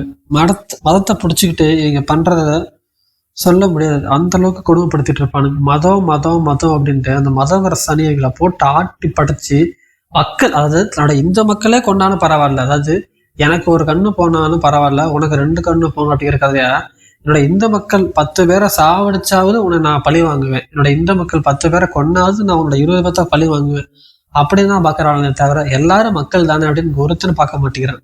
அதாவது ஜின்னா எல்லாம் சொல்லுவாருன்னா, இந்தியாவை 2ஆ பிரிச்சு இந்துக்கள் எல்லாம் இந்தியாவில் இருந்துக்கட்டும், முஸ்லிம்கள் எல்லாம் பாகிஸ்தான்ல இருக்கட்டும் அப்படின்னு அவர் சொல்லுவார். ஆனா சாவர்கர் என்ன சொல்லுவாருன்னு பாத்தீங்கன்னா, இந்தியாவை 2ஆம் பிரிக்க கூடாது, இந்தியா ஒற்றுமையா ஒன்னா இருக்கணும். ஆனா அந்த ஒன்னா இருக்க கண்ட்ரில இந்துக்களுக்கு மட்டும்தான் முக்கியத்துவம் கொடுக்கணும், இந்துக்களுக்கு மட்டும்தான் முழு போர் கொடுக்கணும், இந்துக்களுக்கு கீழே அடிமை மாதிரி தான் முஸ்லீம் மக்கள் இருக்கணுமே தவிர இந்துக்களுக்கு கீழே கட்டுப்பட்டு அங்க காலடி கீழே தான் முஸ்லீமும் மற்ற எல்லா மதத்துக்காரர்களும் இருக்கணுமே தவிர இந்துக்கள் தான் மெஜாரிட்டியா இருக்கணும், இந்துக்கள் தான் ஆட்சி புரியணும் அப்படின்னு சாவர்கர் சொன்னாரு.